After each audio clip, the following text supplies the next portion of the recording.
தமிழ் நண்பர்களுக்கு வணக்கம். UV ஆடியோடெக் crime நாவல் புக்கிற்கு உங்களை வரவேற்கிறேன். நான் உங்கள் பத்மஸ்ரீ. அனைவரும் அனைத்து செல்வங்களும் பெற்று நலமுடன் வாழ்க. இதுவரை நம் சேனலில் கதை கேட்டு லைக் செய்து கமெண்ட் செய்து சப்ஸ்கிரைப் செய்த அன்பர்களுக்கும் இனி செய்யப்போகும் அன்பர்களுக்கும் எனது அன்பான நன்றிகள். திரு பட்டுக்கோட்டை பிரபாகர் அவர்களின் படைப்பில் விடுமுறை விபரீதம் என்கிற துப்பறை நாவலை தான் கேட்க போறீங்க. வாங்க கதைக்கு போகலாம். அத்தியாயம் 1. சென்ற வருடத்தில் ஒரே ஒரு எழுத்து கொண்ட உஷ்ண மாதத்தில் அனல் காற்று வீச முக்கிய நாளிதழில் முதல் பக்கத்தில் 105 டிகிரி வெயிலில் சில முதியவர்கள் மோட்சம் அடைய ஃப்ரிட்ஜு ஏசியின் விற்பனை கோடுகள் மலையேறி கொண்டிருந்த ஒரு கால சதுரத்தில் இளங்கோவன் வாடகைக்கு எடுத்திருந்த டை கட்டிக்கொண்டு நேர்முகத் தேர்வில் பவ்யமாய் பதில் சொல்லிக் கொண்டிருந்தான். உங்க பேரு? உலகத்திலேயே மிக சில்லியான கேள்வியில் ஆரம்பித்தான்.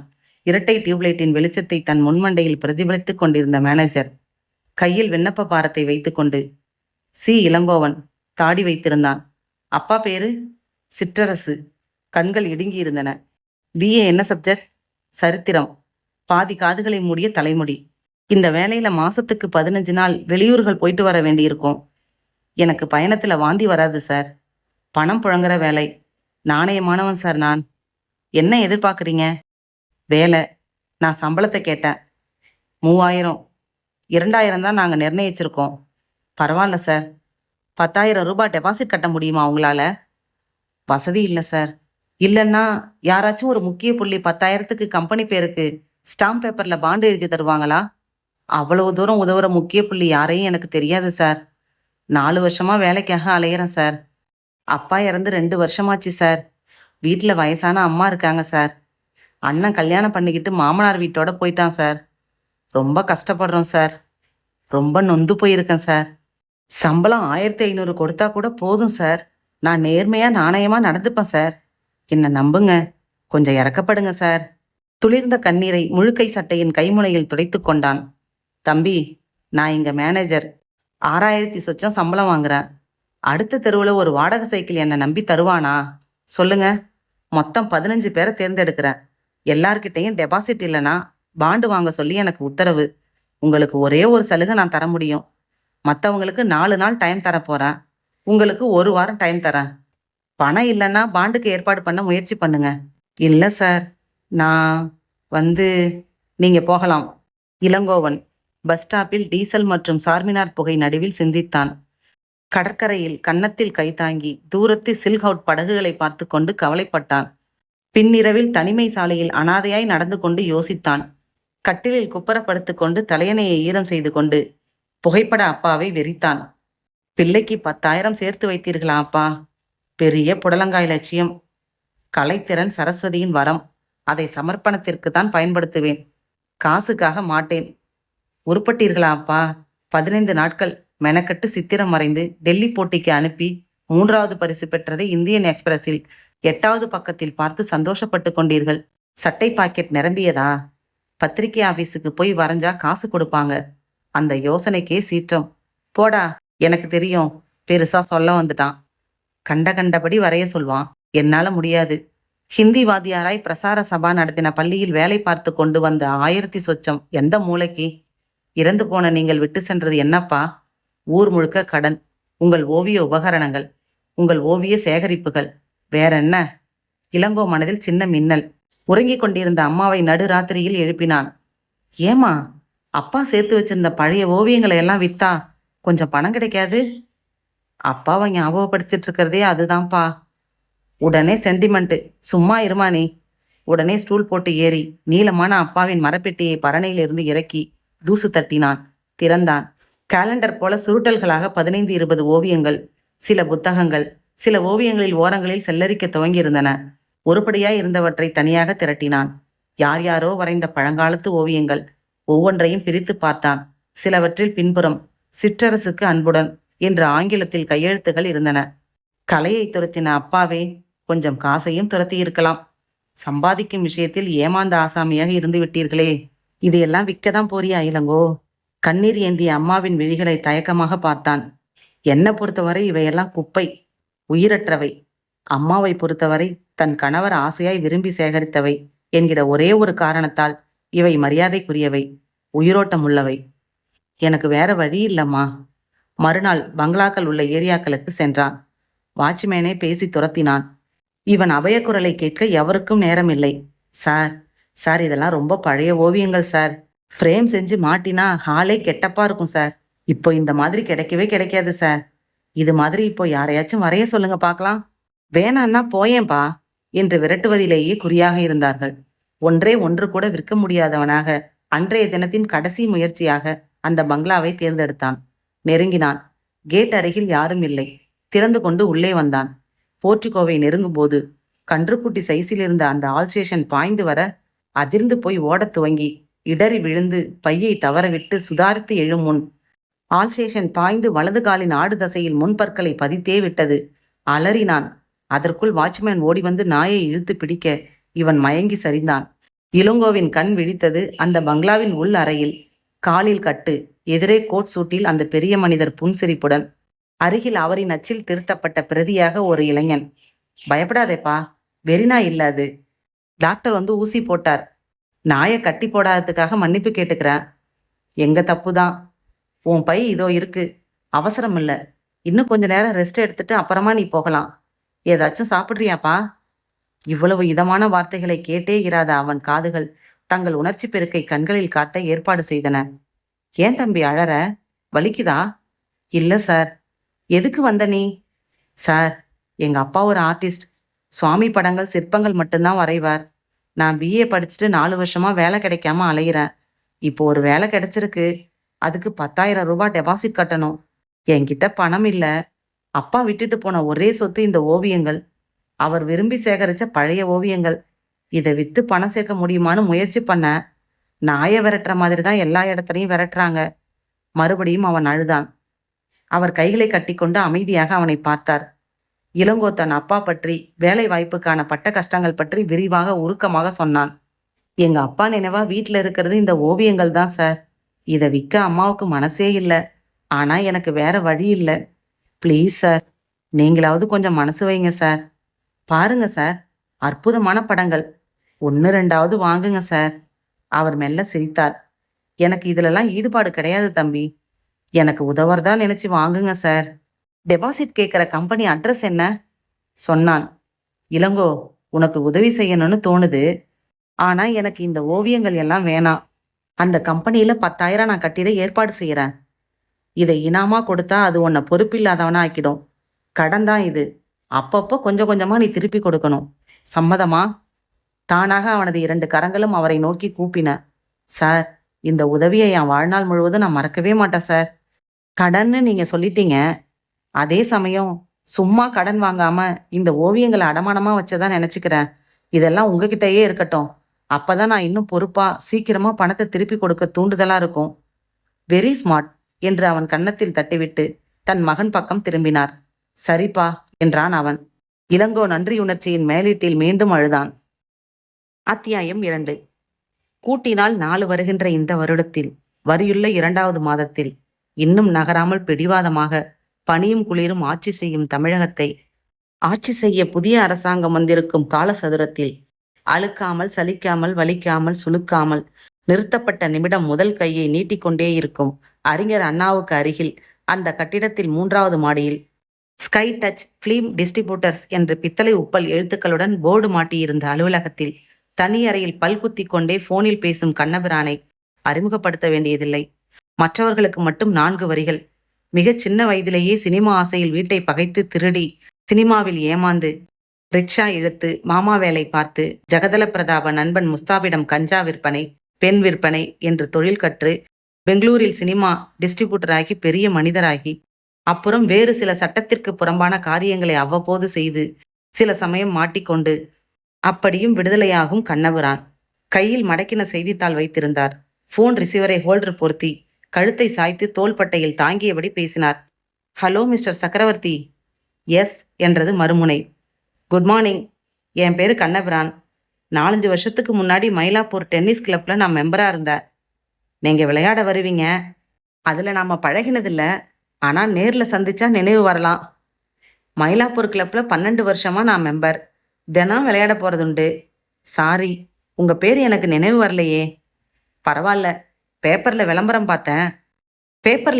பார்த்தேன். அடையாறு நல்ல ஏரியாவாச்சே. எதுக்காக சார் பங்களாவை விற்கிறீங்க? பம்பாயில ஒரு புது பிசினஸ் ஆரம்பிக்கிறேன். முதலீடுக்கு பணம் தேவைப்படுது. உங்களுக்கு இன்ட்ரெஸ்ட் இருக்கா?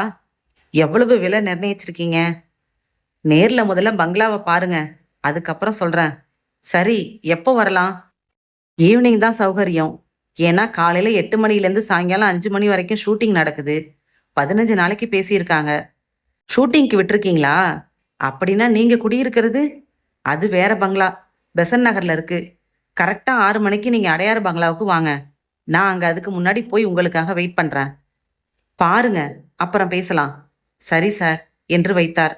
கண்ணபிரான் பாதி உரையாடலில் இருந்தபோது உள்ளே வந்திருந்த அவர் மகன் பாபு பேசி முடிக்கும் வரை எதிர் நாற்காலியில் அமர்ந்து பேப்பர் வெயிட்டை உருட்டி கொண்டிருந்தான். அவர் நிமிர்ந்ததும், என்ன டாடி, பங்களான்னு ஏதோ பேசுனீங்க என்றான். பென்சிலில் வட்டமடித்து வைத்திருந்த செய்தித்தாளை அவனிடம் கொடுத்து, அடையாறுல ஒரு பங்களா வந்தா வாங்கணும்னு நினைச்சிட்டு இருந்தேன். விளம்பரம் வந்திருக்கு, அதான் கூப்பிட்டு பேசினேன். தெரிஞ்ச விலாசம்தான். பண தேவை இருக்கும் போல தெரியுது. கொஞ்சம் பேரம் பேசி வாங்கலாம். சாயங்காலம் பார்த்துட்டு வந்துடுறேன். நீ போன காரியம் என்னாச்சு பாபு? வேண்டாம் டாடி, போலீஸ் ரொம்ப தீவிரமா இறங்கியிருக்காங்க. ஜேம்ஸ் சொல்றதுல பாதி பொய். நிறைய தடயங்கள் விட்டுட்டு வந்த மாதிரி தெரியுது. வில்லங்க வேணாம். அந்த நகைகளை நாம வாங்க வேணாம். நைஸா பேசி கழிச்சு விட்டுடுங்க என்ற பாபு அமிலக்கலவை பேண்ட்டும் வட்டக்கழுத்து பனியனும் அணிந்திருந்தான். 5 நிமிடங்களுக்கு ஒரு முறை இடது கை விரல்களால் பின்தலையை கோதிக்கொண்டான். பரவாயில்லையே, தேறிட்டியே என்று அவன் தோளில் தட்டினார் கண்ணபுரான். இந்த டீல் வேணான்னு நான் நேத்தியே முடிவுக்கு வந்துட்டேன் பாபு. நீ என்ன முடிவு எடுக்கிற பார்க்கலான்னு தான் உன்னை விசாரிக்க சொன்னது. என்ன டாடி, டெஸ்ட் வைக்கிறீங்களா எனக்கு? இல்ல, வெள்ளோட்டம், ஒத்திக. எதுக்கு? தனியா உன்கிட்ட ஒரு திட்டத்தை ஒப்படைச்சா செஞ்சு முடிக்கிற பக்குவம் வந்துடுச்சான்னு பார்க்குற ஒத்திகை. வந்துடுச்சா? வந்துகிட்டே இருக்கு. சீக்கிரம் உனக்கு ஒரு திட்டம் தர பார்க்குறேன். காத்துட்டு இருக்கேன் டாடி. பாபு புறப்பட்டு போனதும் கண்ணபிரான் தன் அலுவலக காரியங்களில் ஈடுபட்டார். அழகி போட்டி போல அழகிய பங்களா போட்டி நடைபெறும் ஒரு மேடையாக இருந்தது ஜீவா நகர். கட்டிடக் கலைஞர்களின் வியர்வை காங்கிரீட் வசீகரங்களாக உருமாறி இருக்க, கொண்டை ஊசிகளாக ஆண்டனாக்கள், ஏர் கண்டிஷனர்களை கற்பம் சுமந்த ஜன்னல்கள். தனது மாருதியை வேகம் குறைத்து அந்த பங்களா வாசல் காம்பவுண்டு கேட்டை நோக்கி செலுத்தினார் கண்ணபிரான். சக்ரா என்று மார்பில் கல்லில் தங்க எழுத்துக்களால் ஆங்கிலத்திலும் தமிழிலும் வாட்ச்மேன் கிட்டே வந்து விசாரித்து கொண்டு பிறகுதான் இரட்டை கதவுகளை திறந்தான். அரைவட்ட தோட்டம். அதில் வரிசையாக தொட்டின் செடிகள் எல்லாம் அமைத்திருக்க, கிராப் செய்யப்பட்ட ஜெர்மன் புல்வெளி, சென்டராக இரும்பு குழாய்கள் நட்டு அமைக்கப்பட்டிருந்த ஊஞ்சல், கருப்பு கிரைனைட் பிளேட்டுகள் அனைத்த 2 மகா பில்லர்களின் தயவில் 4 கார்கள் நிறுத்த முடிகிற போர்ச்சுகோவில் சென்று நின்ற மாருதி 3வது வண்டி. வாக்சிலில் குளித்து மின்னும் டயோட்டா சக்கரவர்த்தியின் வண்டியாக இருக்க வேண்டும் என்று நினைத்து கொண்டார். மற்றொன்று அம்பாசிடர்.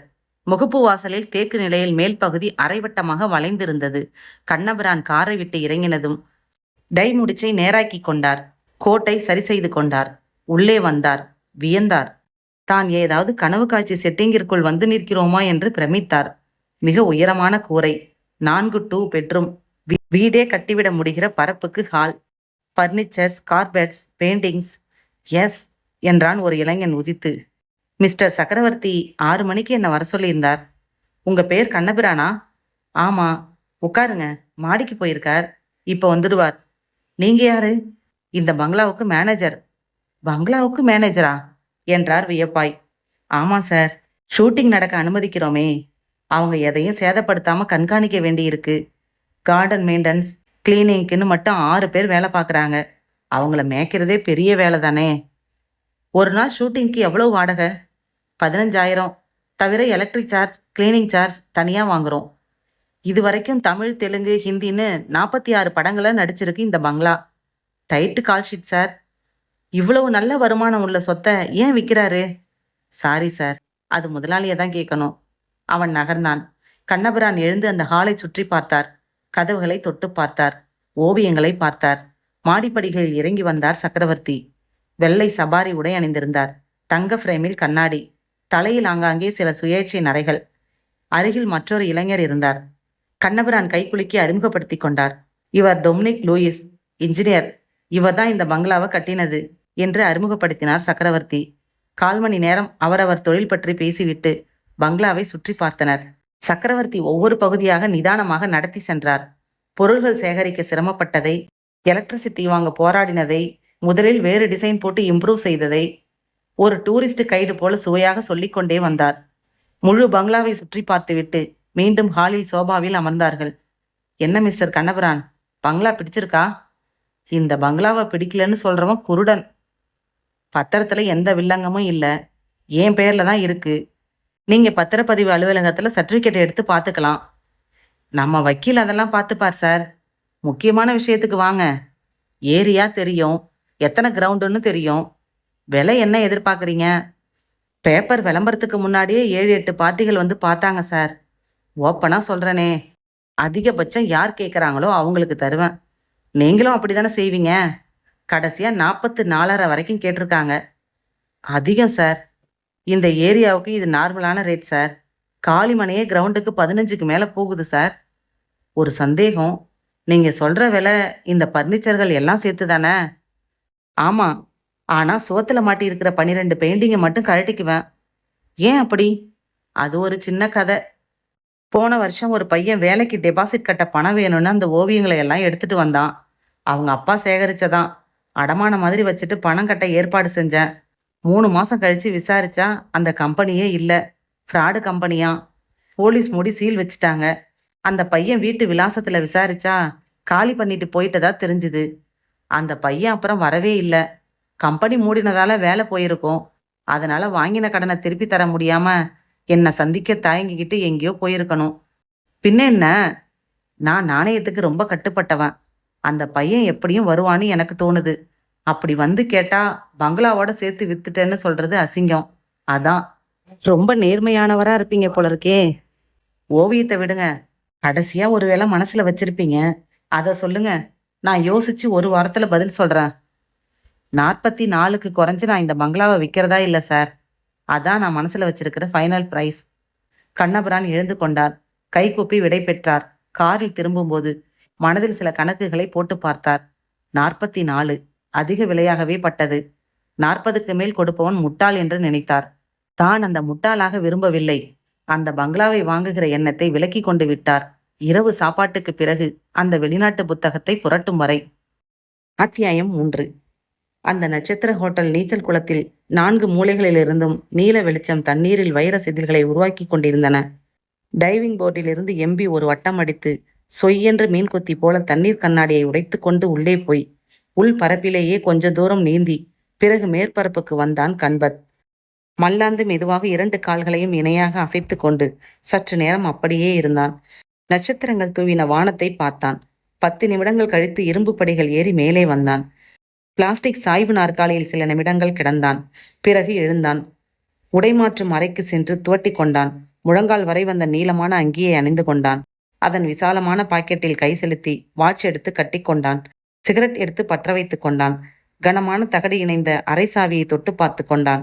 விசிலில் புதிதாக மெட்டமைத்து கொண்ட ஹோட்டலின் உள்வழிகளில் நடந்து லிப்டில் நுழைந்து 7வது மாடிக்கு வருவதற்குள் கண்ணாடி பார்த்து கையாலே தலைவாரி கொண்டான். தன் அறைக்குள் நுழைந்ததும் இன்டர்காம் எடுத்து பார் பிரிவுக்கான எண் அழுத்தி ஆர்டர் செய்தான். உடை மாற்றிக் கொண்டான். சூட்கேஸில் இருந்து ஆங்கில நாவலை எடுத்துக்கொண்டான். கட்டிலில் அமரும் முன் டெலிவிஷனை போட்டான். வசந்தா, ஆஃபீஸ்க்கு நேரமாச்சு, காஃபி எங்க? அப்பப்பா, பறக்காதீங்க, இதோ வந்துட்டேன் அணைத்தான். கட்டிலில் சரிந்து அடையாள பக்கத்தை புரட்டி கொண்டான். கண்பத் என்று பெயர் மாறி போன கணபதி.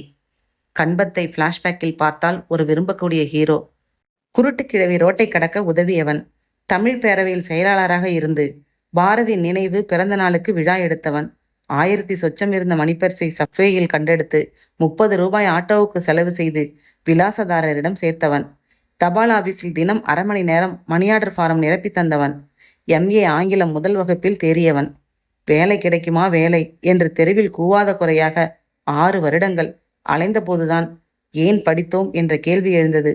3 காதல் கடிதங்கள் பரஸ்பரம் பரிமாறிய பிறகு 17 முறை கடற்கரையில் மடியில் படுத்து நத்திங்ஸ் பேசின பிறகு 20 படங்களுக்கு போய் சும்மா இருங்க என்று சினுங்கிக் கொண்டே அனுமதித்த பிறகு அந்த சொர்ணலதா. காதல் வேற, வாழ்க்கை வேற. அப்பா சொல்றதை மீற முடியல கணபதி, சாரி, மன்னிச்சிடுங்க, மறந்துடுங்க என்று பிராக்டிக்கல் வசனம் பேசும்போது ஏன் என்னிடம் பணம் இல்லை என்று கேள்வி எழுந்தது. அண்ணன் பாகம் பிரித்து கொண்டு போக தங்கை லெட்டர் எழுதி வைத்துவிட்டு தன் 16 வயதிலேயே காதல் அலைகள் ஓய்வதில்லை என்று காணாமல் போன தினத்தின் காலையில்தான் ஏன் என்னிடம் மட்டும் சுயநலம் இல்லை என்று கேள்வி எழுந்தது. சின்ன சின்ன கோபங்கள் கூட்டு சேர்ந்தன, அணியாக திரண்டன, புதிய சித்தாந்தங்கள் விதைந்தன. கணபதி, நீ அறிவாளி, ஆனால் புத்திசாலி இல்லை. அறிவை நேர்வழியில் பயன்படுத்த நினைப்பவன் புத்திசாலியாக மாட்டான். முடியாது. நாட்டில் ஆயிரம் ஆயிரம் குறுக்கு வழிகள் இருக்கின்றன. கவனி, புறப்படு. கணபதி கண்பத் ஆனான். இன்றைய கண்பத். ஆங்கிலத்தில் சொன்னால் ஒரு ஆன்டி சோஷியல் எலிமெண்ட், தமிழில் சமூக விரோதி. நளினமாக டை கட்டின ராஸ்கல். பஸ்ஸர் ஒலித்தது. கமின் என்றான். அவன் ஆர்டர் செய்த ஐட்டங்கள் வந்தன. ஐஸ் துண்டுகளை போட்டுக்கொண்டு நிதானமாக குடித்தான். அசைவங்களை சாப்பிட்டான். நேரம் பார்த்து கொண்டான். ஏன் இன்னும் காணோம்? மீண்டும் பஸ்ஸர். கமின். சாரி கண்பத், அரை மணி நேரம் லேட். தொளதளவென்று சட்டையும் பேண்ட்டும் அணிந்திருந்தாள். தலையை ஸ்டைலாக வெட்டியிருந்தாள். தலையை அசைத்து பேச கூந்தல் அடுக்குகள் நெளிந்து மீண்டும் அவற்றின் இடத்தில் அமைந்து கொண்டன.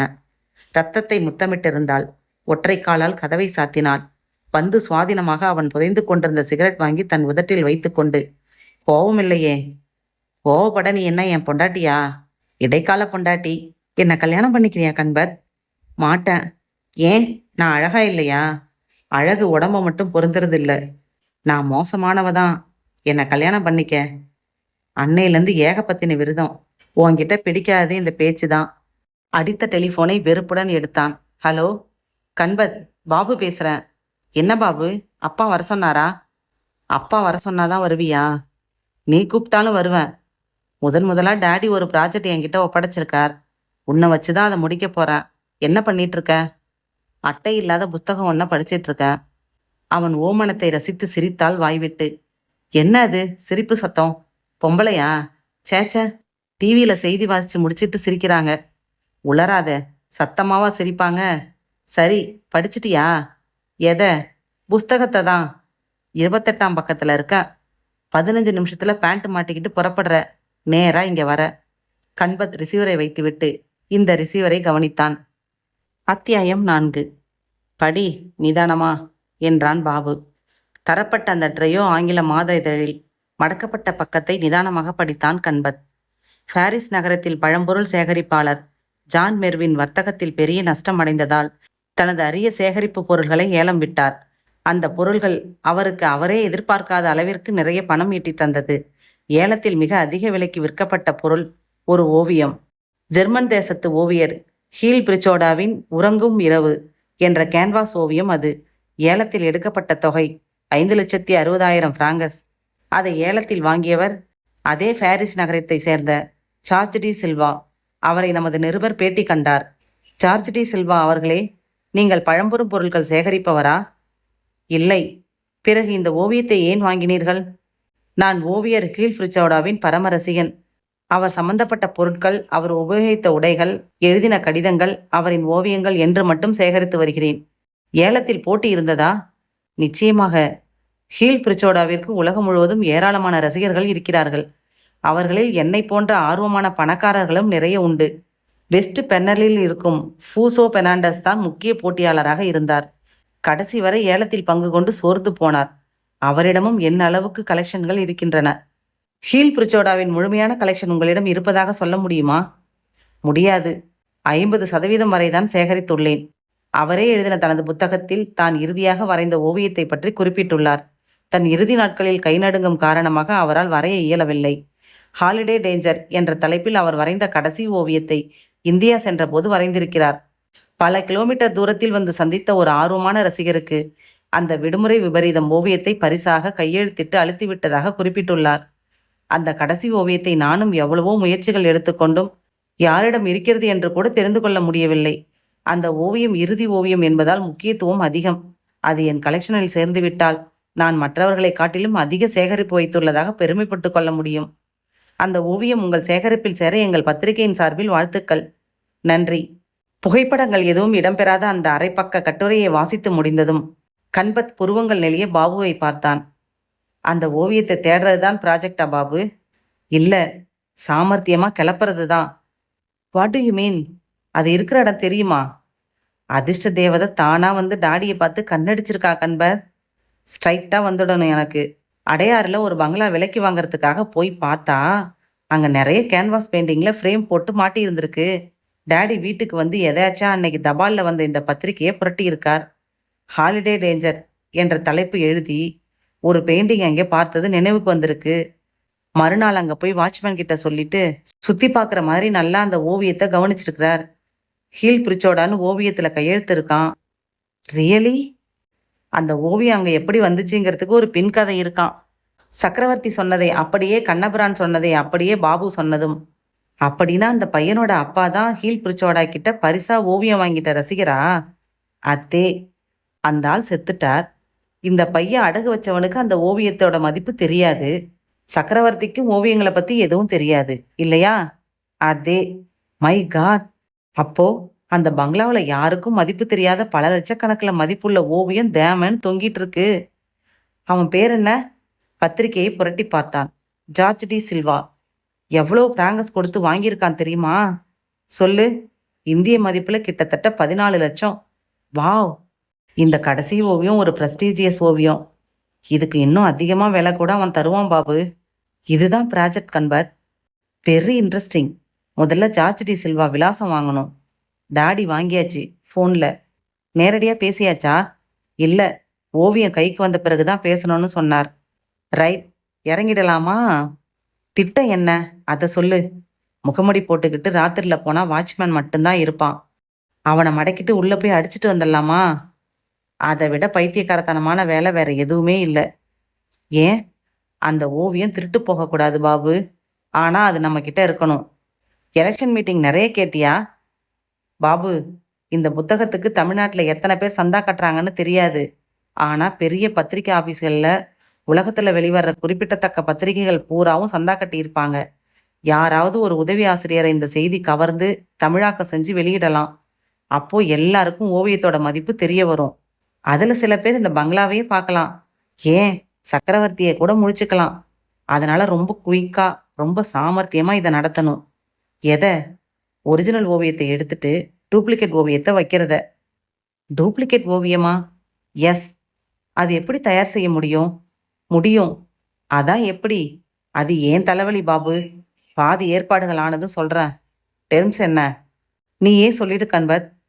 ஜார்ஜ் டி சில்வா அந்த ஓவியத்தை என்ன விலைக்கு வாங்குறானோ அந்த விலையில 40% எனக்கு, 60% உனக்கு. ஓகே. தினம் அங்கே ஷூட்டிங் நடக்கிறது ஒரு பெரிய வசதி. நாளைக்கு முதல் காரியமா விடுமுறை விபரீதத்தை சந்திச்சிடுறேன். அதுக்கப்புறம் அடுத்த கட்ட திட்டம். கன்பத் எழுந்து கொண்டு சிகரெட் பாக்கியை ஆஸ்திரேலியில் திணித்தான். அத்தியாயம் 5. பைப்பை பற்ற வைத்து கொண்டார் அப்பா. ஆனந்த், மறுபடியும் சொல்றேன், நீ அவளை மறந்தே ஆகணும். கைகளை கட்டிக்கொண்டு விரைப்பாய் நின்றான் மகன். சாரி அப்பா, அது என்னால முடியாது. முட்டாள் மாதிரி பேசாத. நான் உனக்கு பார்த்துருக்கிற இடம் பெரிய இடம். 2 கப்பல் ஓடுது. ஒரே பொண்ணு. நாளைக்கு அவ்வளவு சொத்தும் உனக்கு தான் வரும். சொத்து வேணாம்ப்பா, காதல் தான் முக்கியம். ஆத்திரத்தை கிளப்பாதே ஆனந்த். நீ யாரு? உன் அந்தஸ்து என்ன? போயும் ஒரு ஹோட்டல் ரிசப்ஷனிஸ்ட்டை போய் காதலிக்கிறேன்னு சொல்றியே, வெக்கமா இல்ல? காதலிக்கிறது வெக்கப்பட வேண்டிய விஷயம் இல்லப்பா. சொத்துக்காக காதலையே தூக்கி எறிய சொல்றீங்களே, அதுதான் வெக்கப்பட வேண்டிய விஷயம். கடைசியா கேட்குறேன், நீ என்னதான் சொல்ற? நானும் கடைசியா சொல்றேன், நான் கோகிலாவை தான் கல்யாணம் பண்ணிக்குவேன்.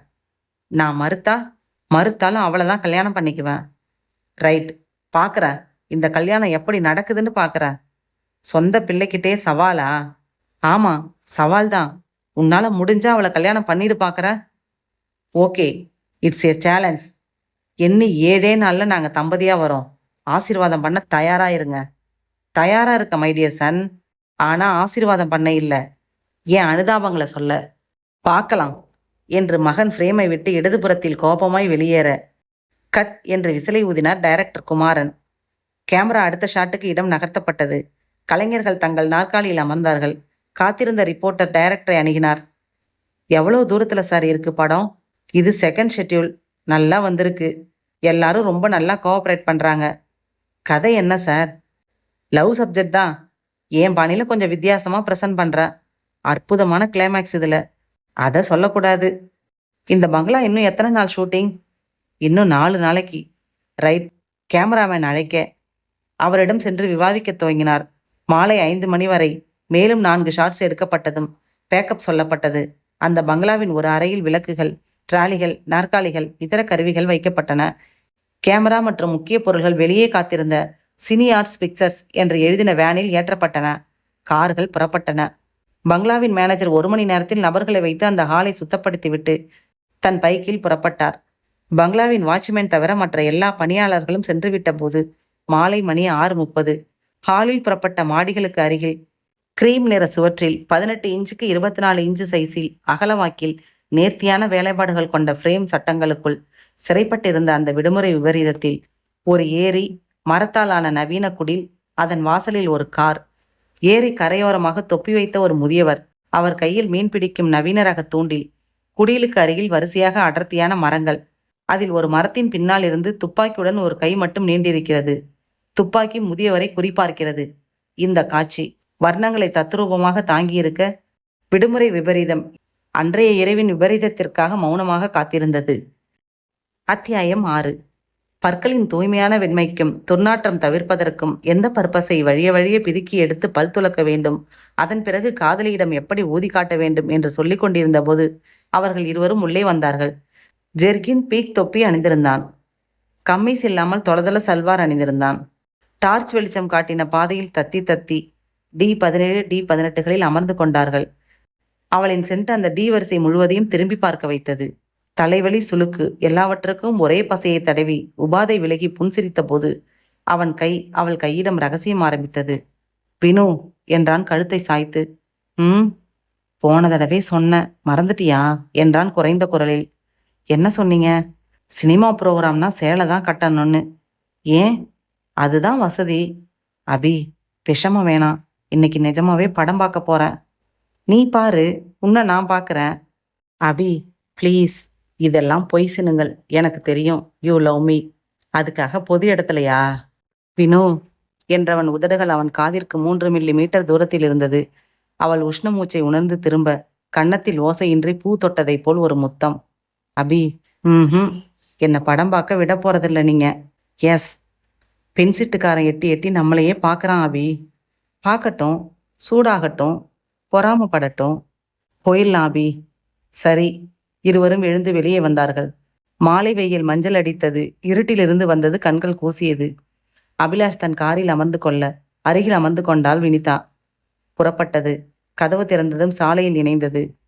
வினு, 3 மாசமாச்சு உன்னை சாப்பிட்டு. நான் 3 மாசம் ஆகக்கூடாதேன்னு தவிக்கிறேன் அபி. புரிஞ்சுக்க மாட்டேங்கிறீங்க. தவிர்க்க எவ்வளோ வழிகள் இருக்கு மை டியர் முட்டாள் கேர்ள். கல்யாணமானது நான் மறுப்பே சொல்ல மாட்டேன். இன்னைக்கு.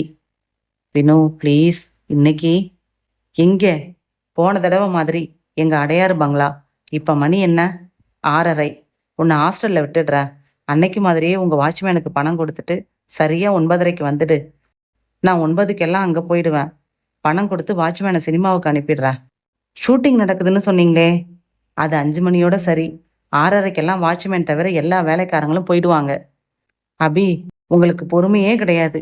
உங்க அப்பாவை சந்திச்சு பேசியாச்சு. அவரும் சம்மதம் தெரிவிச்சாச்சு. சீக்கிரம் நாள் பார்க்குறேன்னு சொல்லியாச்சு. இதுக்கு நடுவில் இப்படி எல்லாம் மீறிட்டு இருக்கிறது தப்பு அபி. முதல் தடவை தான் தப்பு. இது 2வது தடவை தானே. அதனால தப்பு இல்லையா? தப்போட ஜெராக்ஸ் காப்பி. உங்க அப்பாவுக்கு தெரிஞ்சா என்ன நினைப்பார்? இந்த காலத்து சின்ன சிறுசுகளுக்கெல்லாம் அவசரம்தான்னு நினைப்பார். ஏற்கனவே என் ஃப்ரெண்ட்ஸ் என்னை கிண்டல் பண்ணிட்டு இருக்காங்க. நீங்க ஹாஸ்டல் வாசல்ல கொண்டாந்து விட வேணாம். அந்த பஸ் ஸ்டாப்ல நிறுத்துங்க. பஸ்ல போயிடுறேன். ஓகே. நிறுத்தினான். இறங்கி கொண்டாள். சரியா 9:30க்கெல்லாம் அங்க இருக்கணும் நீ. கையசைத்து விட்டு காரை நகர்த்தினான். அடுத்த அத்தியாயத்தில் செத்துப்போக போகிற அபிலாஷ். அத்தியாயம் 7. அந்த நீல நிற மெடட்டார் வேன் குடோனுக்குள் நின்று கொண்டிருந்தது. அதன் 2 சைடு பகுதிகளிலும் ஆங்கிலத்தில் சினி ஆர்ட்ஸ் பிக்சர் என்று பெரிதாக எழுதி விலாசம் எழுதியிருந்தது. உள்ளே நேர்த்தியான வேலைப்பாடுகள் கொண்ட தங்க நிற ஃப்ரேம் போட்ட எல்லைக்குள் முதியவர் மீன் பிடித்து கொண்டிருக்க மரத்தின் பின்னால் இருந்து துப்பாக்கி கை நீண்டிருந்தது. பார்பாபு, இதுதான் ஒரிஜினலோட போட்டோ. இது நம்ம தயாரிப்பு. ஏதாச்சும் வித்தியாசம் தெரியுதா என்றான் கண்பத். கையில் வாங்கின கலர் புகைப்படத்தையும் அதை ஒப்பிட்டு பார்த்தும். அற்புதம் கண்பத், வித்தியாசமே தெரியல. எப்படி இதை தயாரிச்ச? இவ்வளவு தத்ரூபமா அதே மாதிரி வரைஞ்சு கொடுத்தது யாரு என்றான் பாபு. இதை வரையப்பட்ட ஓவியன்னு உன்னையே நம்ப வச்சிருச்சு பாத்தியா? பின்ன இது வரையப்பட்டது இல்லையா? பிரிண்ட்டு. ரொம்ப கிட்டத்துல பார்த்தாதான் கண்டுபிடிக்க முடியும்.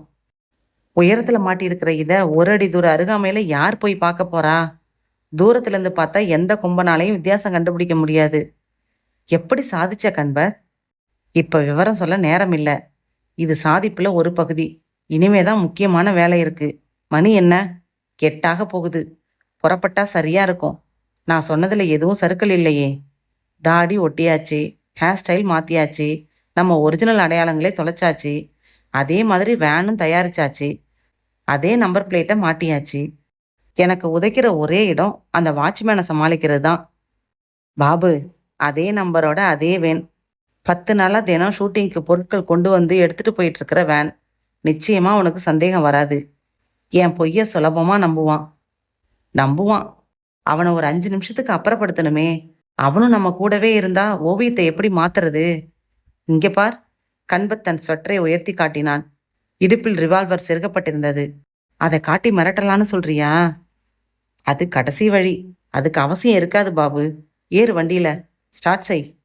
பாபு வேனில் ஏறி டிரைவிங் சீட்டில் அமர்ந்தான். கண்பத் குடோனின் ஷட்டரை டகடகவென்று மேலே ஏற்றினான். வேன் வெளியில் வந்ததும் மீண்டும் இறக்கி பூட்டிவிட்டு பாபுக்கு அருகில் அமர்ந்து கொண்டான். அடையாரை நோக்கி வேன் புறப்பட்டது. அபிலாஷ் பாத்டப்பில் வெதுவெதுப்பாய் குளித்தான். வினிதா வினிதா என்று விசிறில் சொல்லிக்கொண்டே எழுந்து டவல் எடுத்தான். அறைக்குள் வந்து தலைக்கு ட்ரையர் போட்டு சீவினான். வினிதாவும் இவனுமாக சென்று வாங்கின அவளுக்கு பிடித்த இளம் நீல ஷர்ட் அணிந்தான். காற்றராய் பேண்ட் அணிந்தான்.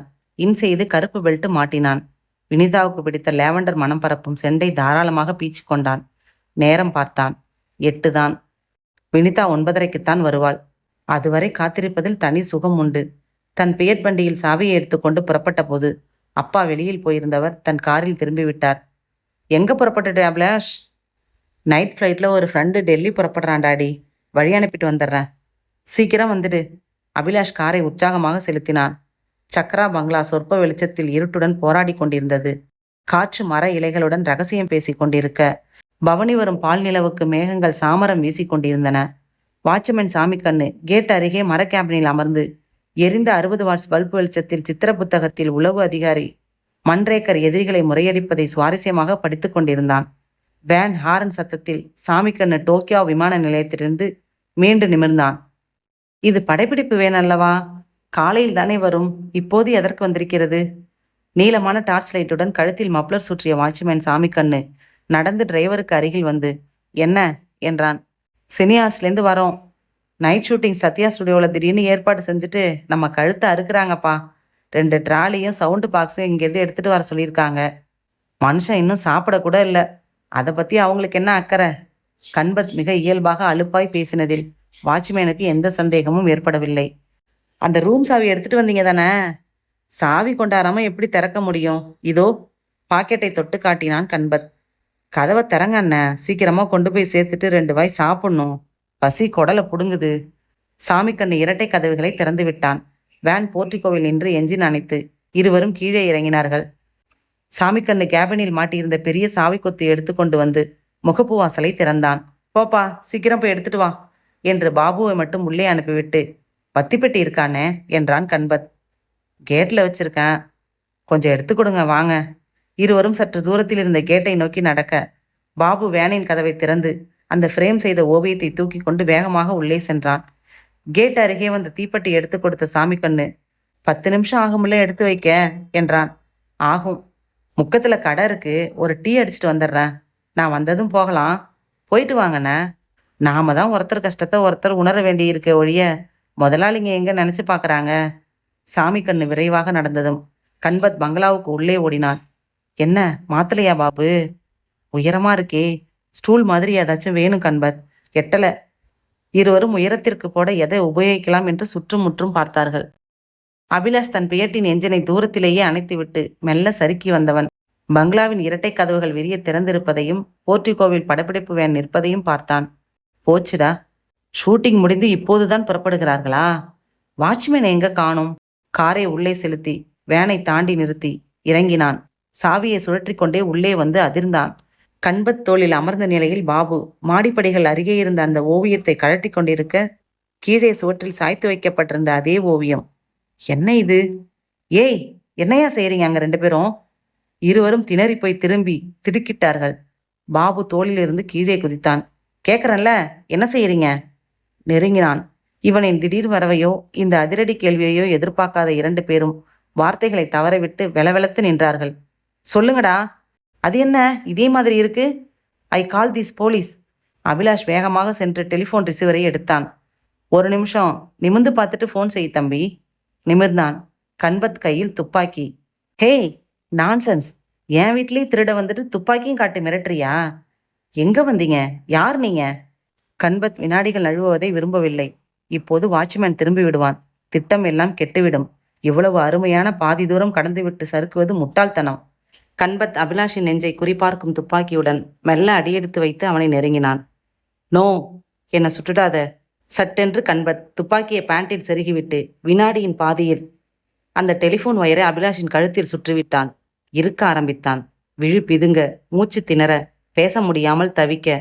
கண்பத் மேலும் மேலும் 2 கைகளை எதிரெதிர் திசையில் வலுவாக இழுத்து வயர் சுற்றின மையத்தில் சிக்கிக்கொண்ட அவன் கழுத்தை இறுக்க. அபிலாஷ் 2 நிமிடங்கள் கைகளை காற்றில் அலைந்து போராடி இயக்கங்கள் நிறுத்தி கொண்டு சலனங்கள் துறந்து சவமானான். கமான் குவிக் பாபு என்றான் கண்பத். ஒரிஜினல் ஓவியத்தை எடுத்துவிட்டு கொண்டு வந்த ஓவியத்தை மாட்டினார்கள். ஒரிஜினலை வேனில் கொண்டு சென்று வைத்தான் பாபு. கண்பத் டெலிஃபோன் ரிசீவரில் வயரில் கைக்குட்டை கொண்டு ரேகைகள் துடைத்துவிட்டு கீழே கிடந்த அபிலாஷின் உடலை 2 கைகளையும் பற்றி வழுக்குகிற மொசைத்தரையில் இழுத்து சென்று அருகிலிருந்த ஒரு அறைக்குள் கிடத்தினான். அறைக்கதவை சாத்தினான். வெளியேறினான். சாமி கண்ணு டீ குடித்து விட்டு திரும்பியதும் அபிலாஷின் பியட்டை பார்த்து பதறினான். எதிர்பட்ட இருவரையும் பார்த்து, எங்க சின்ன முதலாளி வந்திருக்காரா என்றான். ஆமா, உங்களை எங்கேன்னு கேட்டார். டீ குடிக்க போயிருக்கிறதா சொன்னேன். அவரை இன்னும் 2 மணி நேரத்துக்கு தொந்தரவு செய்யக்கூடாதுன்னு உங்ககிட்ட சொல்லிட்டு போக சொன்னார். நாங்க புறப்படுறோம். எடுக்க வேண்டியதை எடுத்துட்டீங்களா? எடுக்க வேண்டியதை எடுத்தாச்சு, வைக்க வேண்டியதை வச்சாச்சு. வேனில் புறப்பட்டு வெளியேறினார்கள். என்ன கண்பத், இப்படி ஆயிடுச்சு? என்ன செய்யறது? நம்ம திட்டத்துல கொலை கிடையாது. இது எதிர்பாராதது தான். ஆனால் தவிர்க்க முடியாது. கவலைப்படாதே, மாட்டிக்க சான்ஸே இல்லை என்ற கண்பத் சிகரெட் எடுத்து பற்ற வைத்து கொண்டான். 9:30க்கு ஆட்டோவை விட்டு இறங்கி கொண்டாள் வினிதா. கேட்டில் வாட்ச்மேனை பார்த்ததும் கேள்விக்குறி. உள்ளே அபிலாஷின் வேட்டை பார்த்ததும் கொஞ்சம் ஆறுதலாக இருந்தது. ஏன் சினிமாவுக்கு இவனை இன்னும் அனுப்பி வைக்கவில்லை அபிலாஷ்? வாங்கம்மா, சௌக்கியங்களா? சின்ன முதலாளி இருக்கார், போங்கம்மா. வினிதா தன் கைப்பையை அசைத்து கொண்டு நடந்தாள். உள்ளே வந்தாள். படிகள் ஏறி மாடி அறைக்கு வந்தாள். அபி என்றாள். பாத்ரூமுக்குள் எட்டி பார்த்தாள். எங்க இருக்கீங்க? என்ன விளையாட்டு இது? பீரோவுக்கு பின்னால் கட்டிலுக்கு அடியில் சென்று பார்த்தாள். இல்லை. மாடியில் இருந்த மற்ற அறைகள் பூட்டியிருந்தது. கீழே இறங்கி வந்தாள். கார் நிற்கிறதே. உள்ளே இருப்பதாக வாட்ச்மேனும் சொன்னானே. எங்கே இவர்? லேசாக கலவரப்பட்டாள். அபி, அபி என்றாள். கீழே இருந்து ஒவ்வொரு அறையாக பார்த்து அந்த அறைக்குள் நுழைந்து அபிலாஷ் என்று அலறினாள். அத்தியாயம் 8. சபாஷ் என்றார் கண்ணபிரான். கண்பத்தின் கையை அழுத்தமாக பற்றி குலுக்கினார். பாபுவின் தோளில் கை போட்டு பெருமிதத்துடன் அணைத்து கொண்டு விடுவித்தார். கட்டிலின் மேல் படுக்க வைத்திருந்த ஓவியத்தை பார்த்தார். என்ன இருக்கு இதுலன்னு அடிச்சிருக்காங்க? மெட்டீரியல் வைஸ் 10 ரூபாய்க்கு மேல மதிப்பில்லை சார். அந்த படைப்பாளி உள்ள இமேஜை வச்சுதான், மக்களோட ரசிகத்தன்மை, வினோத குணங்களை வச்சுதான் இது மாதிரி பொருள்களுக்கு ஒரு ஃபேன்சி பிரைஸ் உருவாகுது. கண்பத், டூப்ளிகேட்டை வச்சுட்டு ஒரிஜினல் எடுத்து வந்திருக்கோம். இது ஒரிஜினல் தானான்னு தெரியுமா? ஹீல் பிரிச்சோடா ஓவியத்துல இதோ தம் பேரை எழுதியிருக்காரே. ஹீல் பிரிச்சோடா என்னையா பேரு? பிஸ்லரி சோடா, வாஷிங் சோடான்னு. கண்பத், அந்த ஹீல் பிரிச்சாவோட கையெழுத்து இப்படிதான் இருக்கும்னு நமக்கு தெரியாதே. சார், புதுசா கிளப்பி விடாதீங்க. கட்டுரையில விடுமுறை விபரீதம்னு தலைப்பு போட்டிருக்கான். இதோ ஹாலிடே டேஞ்சர்னு இருக்கு. வேற எப்படி இதுதான் ஒரிஜினல்னு உறுதி செய்யறது? அதுக்கு முன்னாடி ஒரு கொலை வேற நடத்திட்டீங்க. சொன்னனே, சூழ்நிலை. வேற என்ன செய்ய முடியும் அந்த சமயத்துல? ஓகே, கெட்டிக்காரத்தனமா கொண்டாந்துட்டீங்க. இதை காசாக்கிறது தான் இதை விட முக்கியமான வேலை. கண்பத் அந்த ஓவியத்தை பார்த்தான். சார், அந்த கட்டுரையில ஜார்ஜ் டி சில்வா என்ன சொல்றான்? ஹீல் பிரிச்சாவோட இந்தியாவில் ரசிகர்களுக்கு கையெழுத்து போட்டு பரிசா கொடுத்தார். இந்த ஓவியத்தில் உள்ள கையெழுத்து யார் வரைஞ்சதுன்னு தெரிவிக்கிற வெறும் பெயர் தான். ஒரு ரசிகருக்கு கொடுத்தப்போ பிரத்யோகமா அவர் கையெழுத்து போட்டிருக்கணும். எங்க இல்லையே அப்படி. ஒருவேளை பின்புறம் போட்டிருக்கலாம். பாபு, ஒரு சின்ன சுத்தியில் எடுத்துட்டு வா. எப்படி இருந்தாலும் இந்த ஓவியத்தை ஃப்ரேமோட வச்சுக்கிறதும் கொண்டு போறதும் சௌகரியப்படாது. பிரிக்கத்தான் வேணும். பிரிச்சு பார்த்துடலாமே. என்ன சார்? பார்த்துருவோமே. பாபு, சுத்தியில் எடுத்துட்டு வா. மெதுவாக தட்டி ஒவ்வொரு சட்டமாக கழற்றி எடுத்து கேன்வாஸ் ஓவியத்தை தனியாக எடுத்து பின்பக்கம் திருப்பி பார்த்து புன்னகைத்தான் கண்பத். பச்சை நிறத்தில் அன்பு ரசிகர் சிற்றரசுவிற்கு என்று ஆங்கிலத்தில் எழுதி ஹீல் பிரிச்சோடா என்று கையெழுத்திட்டு 6/3/1972 என்று தேதியும் போட்டிருந்தார். இதுதான் சார், சந்தேகமே வேணாம். அப்போ இதோ இருக்கு George de Silva phone number, நீயே பேசு என்றார் கண்ணபுரான் உற்சாகமாய். கண்பத் கோடு நம்பர் புத்தகத்தை புரட்டி பார்த்து கொண்டு முதலில் பிரான்ஸ் தேசத்தின் கோடு நம்பரை சுழற்றி பிறகு பாரிஸ் நகரத்துக்கு எண்ணெய் சுழற்றி அடுத்து ஜார்ஜ் டி சில்வாவின் 7 ஸ்தான ஃபோன் நம்பரை நிதானமாக சுழற்றினான். அந்தரத்தில் மிதக்கும் இந்திய சாட்டிலைட் ஒரு விசுவாச ஊழியனாய் செயல்பட்டு அடுத்த வினாடிகளில் 5000 சொச்ச கிலோமீட்டர்களுக்கு அந்த பக்கத்தில் ஒளி ஏற்படுத்தியது. ஹலோ என்றால் எவளோ. மிஸ்டர் ஜார்ஜ் டி சில்வாவுடன் உடனே பேச வேண்டும், இந்தியாவிலிருந்து பேசுகிறோம் என்றான் கண்பத் கண்ணியமான ஆங்கிலத்தில். அவர் ஊரில் இல்லை, தன் விடுமுறை அனுபவருக்கே லயான்ஸ் நகரம் சென்றிருக்கிறார். எப்போது வருவார்? இன்னும் 4 தினங்களில். மிக முக்கியமான விஷயமாக பேச வேண்டும். அவரை தொடர்பு கொள்ள எந்த எண்ணில் முயல வேண்டும்? மன்னிக்க வேண்டும், அதை தருவதற்கில்லை. எங்கள் எண்ணை சொல்கிறோம், ஒரு செய்தியையும் சொல்கிறோம். அதை அவருக்கு தெரிவிக்க இயலுமா? அவர் ஊர் திரும்பியதும் தான் தெரிவிப்போம். மேடம், இது மிக மிக முக்கியமான, அவர் மிகவும் ஆர்வம் காட்டக்கூடிய ஒரு வியாபாரம் பற்றிய விஷயம். எவ்வளவு முக்கியமானதாக இருந்தாலும் விடுமுறை சமயங்களில் அவரை தொடர்பு கொள்ள எங்களுக்கு அனுமதி இல்லை. உங்களை பற்றிய விவரங்களை சொல்கிறீர்களா? குறித்து கொள்ளுங்கள். இது எங்கள் எண். ஊர் சென்னை, தமிழ்நாடு, மாநிலம் இந்தியா, பெயர் கண்ணபுரான். ஹீல் பிரிச்சோடாவின் விடுமுறை விபரீதம் தொடர்பாக என்று குறித்து கொள்ளுங்கள். சொல்கிறேன். நன்றி. கண்பத் வைத்துவிட்டு பெருமூச்சு விட்டான். ரெஸ்ட்டுக்கு போயிருக்கானா, வர 4 நாள் ஆகுமா. நடுவில் டிஸ்டர்ப் பண்ண மாட்டாங்களாம். வந்ததும் சொல்கிறேங்கிறாங்க. செக்ரட்டரியோ யாரோ. இப்போ நமக்கு எந்த அவசரமும் இல்லை. கண்பத், வேனுக்கு பழைய கலர் உடனே அடிச்சிட்டு நம்பர் பிளேட்டை பழையபடி மாற்றிடு. இந்த ஃப்ரேம் சட்டங்களையும் பின்பக்கம் இருந்த போர்டையும் சுத்தமாக எரிச்சிட்டு ஓவியம் என்கிட்டே இருக்கட்டும். 4 நாள் போகட்டும், அமளி அடங்கட்டும். அந்த சில்வாவும் ஊர்லேருந்து வரட்டும். உனக்கு செலவுக்கு பணம் ஏதாவது வேணும்னா பாபு கிட்ட வாங்கிக்க. கண்பத் தலையசைத்தான். 10,000 வாங்கி கொண்டான். கண்ணபுரான் சொன்ன காரியங்களை 2 மணி நேரங்கள் செலவழித்து செய்து முடித்துவிட்டு தன் ஹோட்டல் அறைக்கு வந்து விழுந்தான். கண்ணபுரானுக்கு எதிராக ஒரு டபுள் கேம் விளையாடி பார்க்கலாமா என்று லேசாக யோசித்தான். அத்தியாயம் 9. சுசீலா பேட்டை அலுவலக கட்டிடத்தின் அண்டர் கிரவுண்ட் பார்க்கில் நிறுத்தி கண்ணாடிகளை ஏற்றி சாத்திவிட்டு கைப்பையுடன் வெளிப்பட்டாள். பிரவுன் நிறத்தில் முரட்டு துணியில் பேண்ட் அணிந்திருந்தாள். வெள்ளை பனியன், அதற்கு மேல் ஒரு சின்ன கையில்லாத சாஸ்திரி கோட். போன வாரம் பியூட்டி கிளினிக்கில் அமைத்து கொண்ட புதிய ஹேர் ஸ்டைலில். ஹிந்தி படத்திற்கு புக் செய்யலாம் போல இருந்தாள். லிஃப்டில் நுழைந்து பட்டன் அழித்துவிட்டு கண்ணாடியில் பார்த்து கொண்டாள். மார்பில் இடவள மாற்றங்களுடன் நவ் இன் நியூ பேக்கிங் என்று சிகப்பு எழுத்துக்கள் தனது தளத்தில் வெளிப்பட்டு மூன்லைட் டிடெக்டிவ் ஏஜென்சி அலுவலகத்திற்குள் நுழைந்ததும் குட் மார்னிங் மேடம் என்றாள் மாதவி.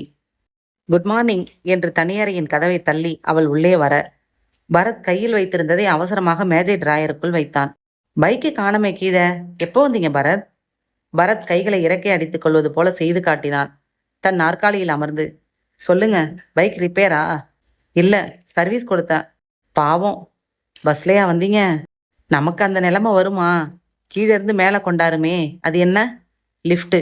அது கொடுத்தா ஒரு ஸ்வீட் மேடம். ஒத்த கையாலே ஸ்டேரிங்கை என்னமா ஹேண்டில் பண்ணுறா தெரியுமா? பாவம், ஹேண்டிகேப்டா? உன் தலை. இன்னொரு கையை தான் நான் ஜோசியம் பார்த்துட்டு இருந்தேனே. காலையிலே வெறுப்பேத்தாதீங்க. நான் வந்தது எதையோ மறைச்சி வேற வச்சிங்களே, என்ன அது?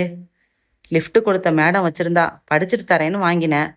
எனக்கு கூட இல்லை, உனக்கு பிடிக்குமேனு தான் வெக்கத்தை விட்டு கடனா கேட்டேன். என்ன புக்கு அது? தீ, இந்தி, பந்தி, இன்னுமா சொல்லணும்? கர்மம். உங்களோட அந்த ஃபயர் இன்சூரன்ஸ் கேஸ் இன்னைக்கு ரிப்போர்ட் அனுப்புறதா சொல்லியிருக்கோம் பரத். கதவை திறந்து கொண்டு உள்ளே வந்தான் ரவி. சார், ஒரு பொண்ணு வந்திருக்கு, உங்களை பார்க்கணுமா? வர சொல்லு. சுசி, நான் யாரையும் வர சொல்லல. அவ உள்ளே வந்தாள். காட்டன் சேலை நிறைய கசங்கி இருந்தது. முகம் சோகம் தடவி கொண்டிருந்தது. பின்னணியில் வாசிக்காமலே ஷெனாய் கேட்டது. கொஞ்சம் தூசு தட்டினால் பிரமாதமாக இருப்பாள் என்று தோன்றியது. துக்கம் என்றாலும் மஞ்சள் சேலைக்கு மேட்சாக காது தொங்கல்கள் வளையல்கள் போட்டு கர்ச்சிப் என்று இருக்க, வாங்க உட்காருங்க என்றாள் சுசீலா. சௌக்கியமா என்றான் பரத். என் பேரு வினிதா என்றாள். வயது 23 என்றான் பரத். ஹாஸ்டல்ல தங்கியிருக்கீங்க. உங்க காதலர் கோடீஸ்வரர் சக்கரவர்த்தி மகன் அபிலாஷ். அவரை அடையாறு பங்களாவில் வச்சு கழுத்தை நெரிச்சு யாரோ 2 பேர் கொன்னுட்டாங்க. நீங்க தான் பிணத்தை பார்த்து போலீஸுக்கு தகவல் சொன்னது. போலீஸ் உங்களையும் கூட சந்தேகப்படுறாங்க. இப்ப நீங்க வந்திருக்கிறது எங்க உதவி தேடி. நாங்க உங்க காதலனை கொன்னவங்கள வலை வீசி தேடி கண்டுபிடிக்கணும். அதானே? வினிதா விழிகள் விரிய ஆச்சரியப்பட்டாள். ஒன்னும் ஆச்சரியப்படாதீங்க. பூராவும் பேப்பர்ல வந்த நியூஸ் தான். டிவில கூட காட்டினாங்களே என்றாள் சுசி. டிவில 3 செகண்ட். நீங்க கூட ஒரு ஓரமா தெரிஞ்சிங்க. டார்க் ரெட்ல பூ பூவா போட்ட சேலை. அதெல்லாம் சரி, உங்களை தேடி நானா வரல. உத்வேகம் பிடிச்சு தள்ளிச்சா? இல்ல, அபிலாஷோட அப்பா சக்கரவர்த்தி உங்களை கூட்டிட்டு வர சொன்னார். கொலை நடந்து இன்னைக்கு எத்தனாவது நாள்? 4வது நாள். நாங்க 2 பேரும் கல்யாணம் பண்ணிக்க இருந்தோம். காதலிச்சதுக்கு அப்புறம் அதான் செய்வாங்க. அபிலாஷ் அப்பாவும் சம்மதிச்சிட்டார். கடைசியில கவலைப்படாதீங்க, நான் இருக்கேன். கண்டுபிடிச்சிடுறேன்னு சொன்னேன். மிஸ் வினி, போலீஸ் தியரி என்ன? தெரியல. சக்கரவர்த்தி என்ன நினைக்கிறார்? கொலை வரைக்கும் போற அளவுக்கு அபிலாஷுக்கு பகை யாரும் நிச்சயமா கிடையாதுன்றார். எங்களை எதுக்காக கூட்டிட்டு வர சொல்லியிருக்கார்? கொலைக்காரர்களை கண்டுபிடிக்கதான். போலீஸ் மேலே எங்களுக்கு நம்பிக்கை இல்லை. அவங்க படு ஸ்லோ. நீங்க தடாலடியா இறங்குவீங்க. தடாலடி அடிதடி இதுக்கெல்லாம் நம்ம ஃப்ரெண்டு நீலமுக்கு பையன் வேற ஒருத்தன் இருக்கான். நம்ம அப்ரோச்சே தனி. போலீஸை முழுக்க பயன்படுத்திக்குவேன். கொடுமான வரைக்கும் அவங்கள தொட்டுக்காம காரியம் செய்யறதில்ல. சக்கரவர்த்தியை நாங்கள் எப்போ சந்திக்கணும்? இப்பவே உங்களால முடிஞ்சாலும் சரிதான். பரத் திரும்பி சுசீலாவை பார்த்தான். புருவங்களால் என்ன சொல்கிறாய் என்று கேட்டான். போகலாம் பரத் என்றாள் சுசீலா. அத்தியாயம் 10. சக்கரவர்த்திக்கு முள்ளாய் 4 நாள் ஷேவிங் பாக்கி இருக்க கண்களும் மூக்கும் சிவந்திருந்தார். காசநோய் பிரிவு வராந்தாவை நினைவூட்டி அடுக்கடுக்காய் இருமினார். தும்பல் வரப்போகிற முகத்துடனேயே வாங்க என்று வரவேற்றார். அவர் காட்டின சேரில் அமராமல் சற்று தள்ளி அமர்ந்தான் பரத். அறிமுகங்கள். குடிக்க குடிக்க குறையாத கப்பில் காஃபிகள். திடீர் அழுகை. மூக்குக்கு பயன்படுத்தின அதே துண்டின் மறுமுனையை கண்களை துடைத்து கொண்டு. வினிதா எல்லாம் சொன்னிச்சா? எங்க 2 பேருக்கும் ஈடு செய்ய முடியாத இழப்பு. என் ஒரே பையனை நான் இழந்துட்டேன். ஒரே வருங்கால கணவனை அவங்க இழந்துட்டாங்க என்றான் பரத். பரத், நீங்க அவங்கள கண்டுபிடிக்கிறீங்க. ராஸ்கல்ஸ். பொம்பளைங்க இருக்காங்களேன்னு பார்க்குறேன். இல்லைன்னா மோசமா திட்டுவேன். Relax sir. பேப்பர் செய்தியை விட நீங்க சொன்னா இன்னும் தெளிவா இருக்கும். எப்படி நடந்துச்சு? என்னாலதான் எல்லாம் ஆரம்பம் என்றாள் வினிதா. அது தெரியும். எப்படி தெரியும்?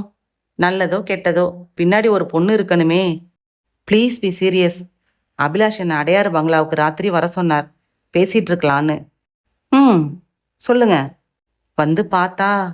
வினிதா கண்களில் பயம் இணைத்து கொண்டு கைகளை அசைத்து மோனோ ஆக்டிங் போல சம்பவத்தை விவரித்தாள். ஆக வாட்ச்மேன் டீ குடிக்க போன நேரத்துல தான் இது நடந்திருக்கு. எஸ். கடைசியா வந்துட்டு போனது சினியார்ட்ஸ் வேன். வந்தது 2 பேரு. எஸ். போலீஸ் விசாரிச்சிருப்பாங்களே. வாட்ச்மேன் அழைச்சிட்டு போய் சினியார்ட்ஸ் விக்ஸர் சம்மந்தப்பட்ட அத்தனை பேரையும் காட்டினாங்க. சாயங்காலம் போன வேனை அதுக்கப்புறம் பயன்படுத்தவே இல்லைன்னும் எதையும் எடுத்துட்டு வர சொல்லி வேனை அனுப்பவே இல்லைன்னு சொல்றாங்களாம். வாட்ச்மேன் அடிச்சு சொல்றான், அதே வேன் தான், அதே நம்பர் தான்னு.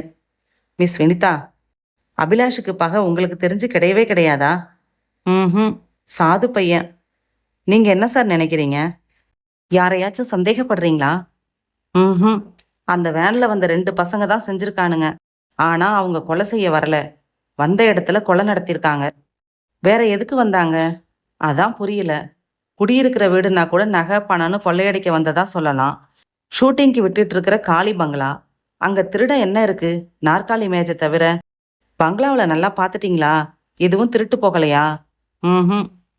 ஷூட்டிங்க்கு தேவையான காஸ்ட்லி பொருள்களை திருட வந்திருக்கலாமோ? அந்த ரூமை திறந்து பார்த்துட்டாங்களா? சினியார்ட்ஸ்காரங்க வந்து திறந்து பார்த்துட்டாங்களே. முதல் நாள் வச்சது வச்சபடி அப்படியே இருக்குன்னு சொல்லிட்டாங்க. இப்ப அந்த பங்களா திறந்திருக்கா? ஆமா. வாட்ச்மேன் கிட்ட சாவி இருக்கும். அதே வாட்ச்மேன் தானே? ஆமா. நாங்க முதல்ல இந்த கேஸ் இன்வெஸ்டிகேஷன் ஆஃபீஸரை சந்திச்சுட்டு அங்க போய் பார்க்குறோம். எங்களுக்கு ஒத்துழைப்பு தர சொல்லி உங்க வாட்ச்மேனுக்கு தகவல் கொடுத்துருங்க. நாளைக்கு சந்திக்கலாம். பரத்தும் சுசீலாவும் எழுந்து கொண்டார்கள். உங்களுக்கு நான் உபயோகப்படுவேனா என்றாள் வினிதா. கம் எகன் என்றான். நானும் உங்க கூட வரவான்னு. 1 மணி நேரம் கழிச்சு அடையாறு பங்களாவுக்கு வாங்க. நாங்க அங்க வந்துடுறோம். ரொம்ப உபயோகப்படுவீங்க. காரை சுசீலா ஓட்டிக்கொண்டே. ரெட்ட அர்த்தத்துல அவ பேசுறா, நீங்களும் பதில் சொல்றீங்க. இதெல்லாம் நல்லா இல்ல பரத். பாவம், காதலனை இழந்து நிக்கிற காரிகை சுசி. தப்பா பேசாத. 1 வாரம் போகட்டும். ஆனா சோகத்திலும் சுடர் விடுறா பாரு. ஷாம்பு விளம்பர பொண்ணாட்டம். இன்ஸ்டன்ட் காதலா? இல்ல, இப்பதான் ஃபில்டர்ல போட்டிருக்கேன். சுசி, ராத்திரி 9:30 மணிக்கு அபிலாஷ் வினிதாவை எதுக்கு அடையார் பங்களாவுக்கு வர சொன்னதா சொன்னா? ராத்திரி 9 மணிக்கு அபிலாஷ் வினிதாவை எதுக்கு அடையார் பங்களாவுக்கு வர சொன்னதா சொன்னா? பேசிக்கிட்டு இருக்க. இன்டர்நேஷனல் லீடர்ஸ் பாரு, பேசி அணு ஆயுதங்களை குறைக்க போறாங்க. எல்லாம் ஹார்மோன் சமாச்சாரம் தான். இல்லைன்னா ஃப்ரெண்டை டெல்லிக்கு வழி அனுப்புறதா பொய் சொல்லிட்டு இங்கே வருவானா ரகசியமா? என் யூகம் கரெக்டுனா அவங்க அந்த பங்களாவில் சந்திக்கிறது அது முதல் தடவையா இருக்காது. So what? அது அவங்க பர்சனல் விஷயம். வினிதா உபயோகப்படுத்தப்பட்டவள்னு சொல்ல வரா. அதுக்கும் இந்த கேஸுக்கும் சம்மந்தம் இருக்கா? நம்ம கேஸுக்கு சம்மந்தம் இருக்கு. ஆக என் யூகத்தை ஒப்புக்கிறியா? இருக்கலாம். அதைத்தான் சொல்ல வரேன். நமக்கு ஜூனியர்ஸ் எவ்வளவு அட்வான்ஸ்டா போயிட்டு இருக்காங்க. நாம பாரு 7 வருஷமா மாங்கு மாங்குன்னு காதலிச்சு என்ன பிரயோஜனம்?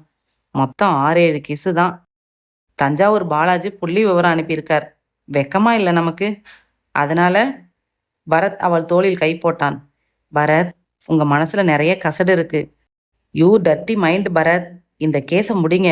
ஸ்கோரை 7 ஹா, சொல்லிட்டல்ல. ஒரு பாட்டில் காயகல்பம் சாப்பிட்ட பலம் வந்தாச்சு. நிறுத்து. இதான் ஸ்டேஷன். இன்ஸ்பெக்டர் வீரபாண்டியன் கட்டபொம்மன் மீசை வைத்திருந்தார். தினசரி அதில் சிக்கெடுப்பதற்கே பெண்டாட்டிக்கு பாதி நேரம் போய்விடும் போலிருக்கிறது. பரத் அறிமுகப்படுத்தி கொண்டு கை குலுக்கின போது அவர் புன்னகைத்ததை மீசை ஒலித்து விட்டது. கேள்விப்பட்டிருக்கேன் என்றார். 10-15 வரி மிச்சம். நேரா வரலாம். அபிலாஷ் கேஷை தனிப்பட்ட முறையில் நாங்கள் எடுத்துட்டு இருக்கோம். எங்க ஒத்துழைப்பு உங்களுக்கு உண்டு. உங்க ஒத்துழைப்பு எங்களுக்கு வேணும். முதல்ல காஃபியா டீயா? உங்க கான்ஸ்டபிள் விரலை உள்ள விடாம எதை எடுத்துட்டு வந்தாலும் சரிதான். என்ன சுசீலா பேசவே மாட்டேங்கிறாங்க? அழகான ஆம்பளைங்களை கண்டா கொஞ்சம் கூச்சப்படுவா. வாடுறீங்களே. சேச்சே, முயற்சி பண்ணாலும் இந்த மீசை எனக்கு வருமா சார்? நவ் இன் நியூ பேக்கிங்கன்னா எவ்வளவு ஃபேஷன் மாறினாலும் திருந்தாத கேஸு சார். அண்ணாவுக்கு பொடி டப்பா மாதிரி, ஜெயகாந்தனுக்கு கோபம் மாதிரி, கலைஞருக்கு இலக்கியம் மாதிரி. சுசீலா கிட்டேருந்து இதை பிரிக்கவே முடியல. அதை விட்டுடலாம். அபிலாஷ் கேஸை பற்றி பேசலாமா? ஏதாவது கண்டுபிடிச்சிங்களா? எங்க, நாக்கு தள்ளுது. 117 பேரை விசாரிச்சாச்சு. Perfect plan. Cine art van மாதிரியே செட்டப் பண்ணிட்டு வந்திருக்கானுங்க. அவங்க வாட்ச்மேன் கிட்ட பேசுனது பூரா போய். சினி ஆர்ட்ல அனுப்பவும் இல்லை, அப்படி அவங்க கிட்ட ஆளுங்களும் இல்லை. யூ மீன் அபிலாஷை கொல்றதுக்காகவே வந்தாங்கன்னு சொல்றீங்களா? அங்கதான் இடிக்குது. முதல்ல வேன் வந்திருக்கு, அப்புறம்தான் அபிலாஷ் தன் பேர்ல வந்திருக்கான். அவன் வந்தது, கொலை நடத்தினது எல்லாமே வாட்ச்மேன் டீ குடிக்க போயிட்டு வந்த 15 நிமிஷத்துக்குள்ள. வேற ஏதோ காரியமா வந்திருக்காங்கன்னு நினைக்க தோதான் அந்த பங்களாவில் எந்த திருட்டும் நடக்கல. ஒரு காலி பங்களாவில் வேற என்ன காரியம் இருக்க முடியும்னு புரியல. பரத் புகைப்படங்களை, சில விசாரணை ரிப்போர்ட்டுகளை, பிரேத பரிசோதனை ரிப்போர்ட்டை வாங்கி பார்த்துவிட்டு திருப்பி தந்தான். மேலும் சில கேள்விகளில் தெளிவு பெற்றுக்கொண்டு மீண்டும் சந்திப்பதாக கூறி விலாச அட்டை தந்துவிட்டு புறப்பட்டான்.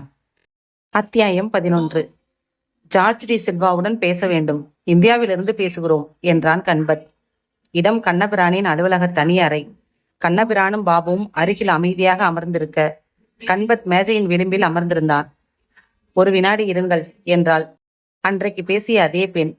பிறகு, hello, I am George de Silva என்றது மூக்கடைத்து கொண்ட ஆண் குரல். கண்ணபிரான் பேசுகிறேன். 4 தினங்களுக்கு முன்னால் அழைத்தேன். செக்ரட்டரி குறிப்பு வைத்திருந்தார். பார்த்தேன். சற்று பிஸியாக இருந்தேன். மாலையில் நானே தொடர்பு கொள்ளலாம் என்று இருந்தேன். சொல்லுங்கள். சமீபத்தில் ஹீல் பிரிச்சோடாவின் ஒரு ஓவியத்தை நீங்கள் ஏலத்தில் எடுத்ததை பற்றியும் உங்கள் பேட்டியையும் ட்ரெயோ மாத இதழில் படித்தோம். ஆமாம், ஹீல் பிரிச்சோடாவின் கடைசி ஓவியம், ஹாலிடே டேஞ்சர் ஓவியம். உங்களுக்கு ஆர்வம் உண்டா? நிச்சயமாக. அந்த ஓவியம் தற்சமயம் எங்களிடம் இருக்கிறது. அப்படித்தான் நிறைய பேர் சொல்கிறார்கள். நெருங்கி போனால் ஏமாற்று வேலையாக இருக்கிறது. அந்த கடைசி ஓவியத்தில் உள்காட்சி ரகசியமானது. ஹீல் பிரிச்சோடாவிடம் உதவியாளராக இருந்தவர் இன்னும் இங்கே தன் தள்ளாத வயதில் வாழ்கிறார். அவருக்கும் எனக்கும் மட்டும் தெரியும். எங்கே, காட்சியை சொல்லுங்கள். தாராளமாக. ஒரு ஏரிக்கரை, பின்னணியில் மரங்கள் அடர்ந்த தோப்பு, ஒரு நவீன குடில், ஏரியில் ஒரு முதியவர் மீன் பிடித்துக் கொண்டிருக்கிறார். ஒரு மரத்தின் பின்னால் இருந்து ஒரு கை நீண்டு துப்பாக்கியால் அவரை குறிபார்க்கிறது. வாவ், காட்சி அதுதான். பின்புறம் கையெழுத்திருக்கிறதா? உண்டு. தேதி கூட உண்டு. என்ன தேதி? 6/3/1972. கரெக்ட். அந்த தேதியில்தான் அவர் இந்தியாவில் இருந்தார். உங்களுக்கு அந்த ஓவியம் எப்படி கிடைத்தது? ஹீல் பிரிச்சோடாவிடம் பெற்றுக்கொண்ட ரசிகர் பல வருடங்களுக்கு முன்னால் பண தேவைக்காக என்னிடம் விற்றார். உங்கள் பேட்டி பார்த்து பாரிஸில் உள்ள என் நண்பர் மூலமாக உங்கள் முகவரி வாங்கி தொடர்பு கொண்டேன். உங்களிடம் ஓவியம் இருப்பதை என்னைப் போல வேறு யாருக்காவது தெரியப்படுத்தியுள்ளீர்களா? இல்லை. முதலில் உங்களை கேட்டுக்கொண்டு பிறகு மற்றவர்களை அணுகலாம் என்று நினைத்தேன். அவசியமில்லை. அதை நானே வாங்கிக் கொள்கிறேன். எவ்வளவு தருவீர்கள் மிஸ்டர் ஜார்ஜ் டி சில்வா? அதற்கு முன் அது உண்மையான ஓவியம்தானா என்று 100% உறுதியாக்கிக் கொள்ள வேண்டும் சார். என்ன செய்ய சொல்கிறீர்கள்? அந்த ஓவியத்தை கலரில் புகைப்படம் எடுங்கள். பின்பக்கம் புகைப்படம் எடுங்கள். எனக்கு ஹீல் பிரிச்சோடாவின் கையெழுத்து அத்துப்படி. பார்க்கிறேன். அதன் பிறகு நானே உங்களை தொடர்பு கொள்கிறேன். பெரிய விஷயம் இது. தெளிவாக எனக்கு தெரிந்தால்தான் துணிந்து இறங்க முடியும். ஏனென்றால் 2 தடவைகள் ஏமாற இருந்தேன். நியாயம்தான். உடனே இன்றே கொரியர் சர்வீஸில் அனுப்பி வைக்கிறேன். நல்லது. கண்பத் ரிசீவரை வைத்தான். விவரங்களை சொன்னான். அவனோட பயம் நியாயமானதுதான். லட்ச லட்சமா அள்ளி கொடுக்கறதுக்கு முன்னாடி ஒரிஜினல் தானான்னு தரவா தீர்மானத்துக்கு வர விரும்பத்தானே செய்வோம். நாமா இருந்தாலும். கண்பத், இன்னைக்கே அனுப்பி வச்சிடு என்றார் கண்ணபிரான். அத்தியாயம் 12. சக்ரா பங்களாவை நோக்கி பரத்தின் கார் சென்று கொண்டிருந்தது. என்ன நினைக்கிற சுசி என்றான் பரத். கைரேகைகள் கிடைக்கல, தடயங்கள் கிடைக்கல. வேன் வாடகைக்கு விடுறவங்களை எல்லாம் விசாரிச்சிருக்காங்க. போர்டு எழுதுறவங்களை எல்லாம் விசாரிச்சிட்டு இருக்காங்க. அபிலாஷை கொல்லணும்னா அதுக்கு டூப்ளிகேட் வேன், அந்த பொய்கள் எல்லாம் அனாவசியம். பின்ன எதுக்கு வந்தாங்க அவங்க? வேற ஏதோ காரியம். நான் சீன் சொல்றேன். வாட்ச்மேனை அனுப்பிட்டு அவங்க வந்த காரியத்தை நடத்திட்டு இருந்தப்போ திடீர்னு அபிலாஷ் அங்க வந்திருக்கணும். அதனால அவனை கொன்னு இருக்கணும். புதையல் கிதையல் பார்க்கலாம். அந்த பங்களா பத்தி, அங்க ஷூட்டிங் நடக்கிறத பத்தி, சினி ஆர்ட்ஸ் வேனை பத்தி, ராத்திரி வாட்ச்மேன் தனியா இருக்கிறத பத்தி எல்லாம் பக்காவா விவரங்களை அவங்க சேகரிச்சுட்டு செயல்பட்டிருக்காங்க. அவ்வளவு திட்டமிட்டு செய்யணும்னா ஏதாச்சும் ரொம்ப பெரிய அளவுல லாபம் இருக்கணும். அபிலாஷை கொள்றதுல எந்த லாபமும் இல்லை. வேறு ஏதோ. வினிதாவை நம்பலாமா சுசி? அவ கண்ணில் பொய் இல்லை பரத். ஆனா வேற சில சமாச்சாரம் இருக்கு. அது என்ன? அழைப்புதல். எதுக்கு? சாந்தி முகூர்த்தத்துக்கு. ஒழுங்கா பேசிக்கிட்டே திடீர்னு கச்சாடா ரோட்ல இறங்கிடுவீங்களே. பின்ன சோகத்துல இருக்கிறப்ப என்னத்துக்கு லோ ஹிப் சேரலாம்? எப்பவும் இருட்டையே பார்க்க விரும்புறீங்க நீங்க. இல்ல, இருட்டுல பார்க்க விரும்புற. This is a limit Bharat. பங்களாவில் வினிதா அவர்களுக்காக காத்திருந்தாள். முகத்தை டச்சப் செய்திருந்தாள். வாட்ச்மேனை விட்டு குளிர்பானம் வாங்கி வர சொன்னாள். இருவருக்கும் அந்த பங்களாவை சுற்றி காட்டினாள். பாடி இங்கதான் கிடந்துச்சு என்ற போது ஒரு அழுகை துணுக்கு. பரத் கர்ச்சிப் எடுக்க தன்னிடம் இருக்கிறது என்று சேலையை ஒரு செகண்ட் விலக்கி இடுப்பில் செருகியிருந்ததை எடுத்து துடைத்து கொண்டாள். பரத் விரயமாக அந்த அறையில் தடயம் தேடினான். ஹாலில் அமர்ந்து குளிர்பானம் குடித்துவிட்டு வாட்ச்மேனை விசாரித்தான். எப்படியா நீ அவங்கள நம்ப விட்டு டீ குடிக்க போன? தப்புதாங்க. 10 நாளா வந்துட்டு இருக்கிற வேனு. அவங்களும் தொழிலாளிங்க மாதிரி காக்கி சட்டை போட்டிருந்து அனுசரணையா பேசினாங்களா? நம்பி தொலைச்சிட்டேன். அவங்கள இதுக்கு முன்னாடி பார்த்திருக்கியா? இங்க பார்த்த மாதிரி இருந்துச்சு. அப்புறம் யோசிச்சப்போ பார்த்ததில்லைன்னு பட்டது. டீ குடிக்க போயிட்டு எவ்வளவு நேரத்துல திரும்பின? அதிகமா போனா 15 நிமிஷம் தாங்க. இதோ முக்கத்திலே இருக்குங்க. போனேன், குடிச்சேன், பீடி வாங்கிக்கிட்டேன், வந்துட்டேங்க. டீ குடிக்க உன்னை அவங்க போக சொன்னாங்களா? இல்ல, நானாதான் போனேன். பத்தி கேட்டான் அந்த பாவி. எடுத்து கொடுத்துட்டு தான் போனேன். 2 பேரும் எப்படி இருந்தாங்க? ஒடிசலா தான் இருந்தாங்க. ஒருத்தன் தாடி வச்சிருந்தான், தலை களைஞ்சிருந்துச்சு, மூக்கு கிட்ட பரு. இன்னொருத்தன் நீல கிருதா, கண்ணாடி போட்டிருந்தான், நிறைய முடி. நீ திரும்பி வந்தப்போ அவங்க புறப்பட்டுக்கிட்டு இருந்தாங்களா? ஆமாங்க. நீ என்ன கேட்ட? அவங்க என்ன சொன்னாங்க? சின்ன முதலாளி வந்திருக்காங்களான்னு. ஆமா, உன்னை எங்கேன்னு கேட்டாரு. டீ குடிக்க போயிருக்கிறதா சொன்னோம். 2 மணி நேரத்துக்கு அவரை தொந்தரவு பண்ண வேணான்னு சொல்ல சொன்னாருன்னாங்க. நானும் நம்பிட்டேன். கதவை மூடிட்டு கேட்டில் குந்திட்டேன். வேற எதுவும் பேசலையா நீ? இல்லைங்க. எடுக்க வேண்டியதை எடுத்தாச்சான்னே. எடுக்க வேண்டியதை எடுத்தாச்சு, வைக்க வேண்டியதை வச்சாச்சுன்னு சொன்னாங்க. மேலும் 1/2 மணி நேரத்திற்கு அவனை கேள்விகளால் பிழிய பதிலாக கிடைத்த சாரை எல்லாம் டேப் ரெக்கார்டில் சேகரித்து கொண்டாள் சுசீலா. எடுக்க வேண்டியதை எடுத்து, வைக்க வேண்டியதை வச்சு. எதை எடுத்தானுங்க, எதை வச்சானுங்க என்றான் பரத். அது சும்மா சொன்ன வார்த்தை பரத். வாட்ச்மேனை பொறுத்த வரைக்கும் ஷூட்டிங் சாமான்கள் எடுக்க வந்ததா சொன்னாங்க இல்லையா? அதுக்காக போறப்ப அப்படி சொல்லிட்டு போயிருப்பானுங்க என்றாள் சுசீலா. இல்ல சுசி, அவங்க போய் ஸ்டேட்மெண்ட் படி சத்யா ஸ்டுடியோவில் ராத்திரி திடீர்னு ஷூட்டிங். அதுக்கு 2 ட்ராலி சவுண்ட் பாக்ஸ் எடுத்துட்டு போக வந்தாங்க. எதையும் வைக்க வரல. புறப்படுறப்போ வாட்ச்மேன் கேள்விக்கு எடுத்துக்கிட்டாச்சுன்னு சொல்லணும். எடக்கா சொன்ன பதில் வாய் தவறி வந்து விட்ட வார்த்தை அது. அவங்க உண்மையான நோக்கப்படி இங்க எதையோ எடுத்திருக்காங்க, எதையோ வச்சிருக்காங்க. எடுத்ததும் வச்சதும் தெரியாதபடி. பரத், ரொம்ப லாங் ஷாட். இருக்கட்டும், யோசிப்போமே. வினிதா, இந்த பங்களாவில் பல தடவை வந்திருக்கீங்களா? எத்தனையோ தடவை. சுசி, நான் சொல்லல என்றான் பரத், இவளுக்கு மட்டும் கண்ணடித்து. என்ன சொன்னீங்க? ஒண்ணுமில்லைங்க. நீங்க நல்லா இந்த பங்களாவை பாருங்க. ஏதாச்சும் குறையுதா இல்ல கூடி இருக்கா? நானும் அபிலாஷ் அப்பாவும் பல தடவை பார்த்தாச்சு. எதுவுமே காணாம போகல Bharat. Are you sure? Abhilash அப்பா அதை விட ஷியோர். அவர் பங்களாவோட சொந்தக்காரர். ஆக இந்த பங்களாவில் இருந்து ஒரு மதிப்பான பொருள் எடுக்கப்பட்டிருக்கு. அதே மாதிரி ஒரு டூப்ளிகேட் பொருள் வைக்கப்பட்டிருக்கு. என்ன அது? எழுந்தான் பரத். அப்படியா சொல்றீங்க? அது ஒரு கோணம். இப்ப திடீர்னு தோணின கோணம். அவங்க கடைசியா வாட்ச்மேன் கிட்ட சொல்லிட்டு போன வார்த்தைகள்லேருந்து உருவான கோணம் சுசி. இங்க விலைமதிப்புள்ள பொருள் என்ன இருக்கு வினிதாவை தவிர? வினிதா ரோஸ் நிறத்தில் வெக்கம் காட்ட, சுசீலா ரோஸ் நிறத்தில் கோபம் காட்ட, அவங்கள கலகலப்பாக்குறதுக்காக சொன்ன. பதில சொல்லு. இந்த சாண்டலியர்ஸும் காஸ்ட்லி தான் என்றாள் சுசீலா நடு ஹாலில் தொங்கின 4 அடுக்கு பெரிய சாண்டலியரை சுட்டிக்காட்டி. 15 நிமிஷத்துல மாத்தக்கூடிய வாய்ப்பு இருக்கிற பொருளா இருக்கணும். உதாரணமா இந்த பித்தளை பூச்சாடி இருக்கு, ஒன்று கொண்டாந்து வச்சுட்டு இதை எடுத்துடலாம். அதே மாதிரி இப்போ இந்த ஓவியங்கள் எல்லாம் இருக்கு. வெயிட், இதெல்லாம் யார் வரைஞ்ச ஓவியங்கள்?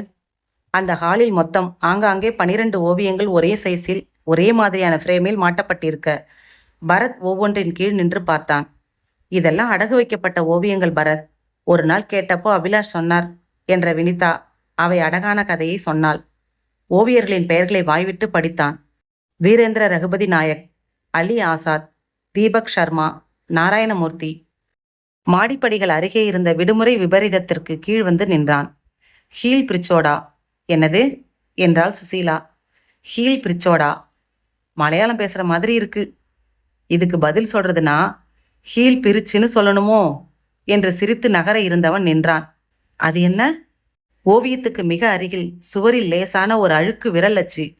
ஓவியத்தை உன்னிப்பாக பார்க்க அது மிக மிக சற்று சாய்ந்திருப்பது போல தெரிந்தது. பரத் உள்ளே சக்கரங்கள் சுழன்றன. இதில் விஷயம் இருக்கிறது என்று. அது என்னது? பச்சியா இல்ல? பச்சி சொன்னது.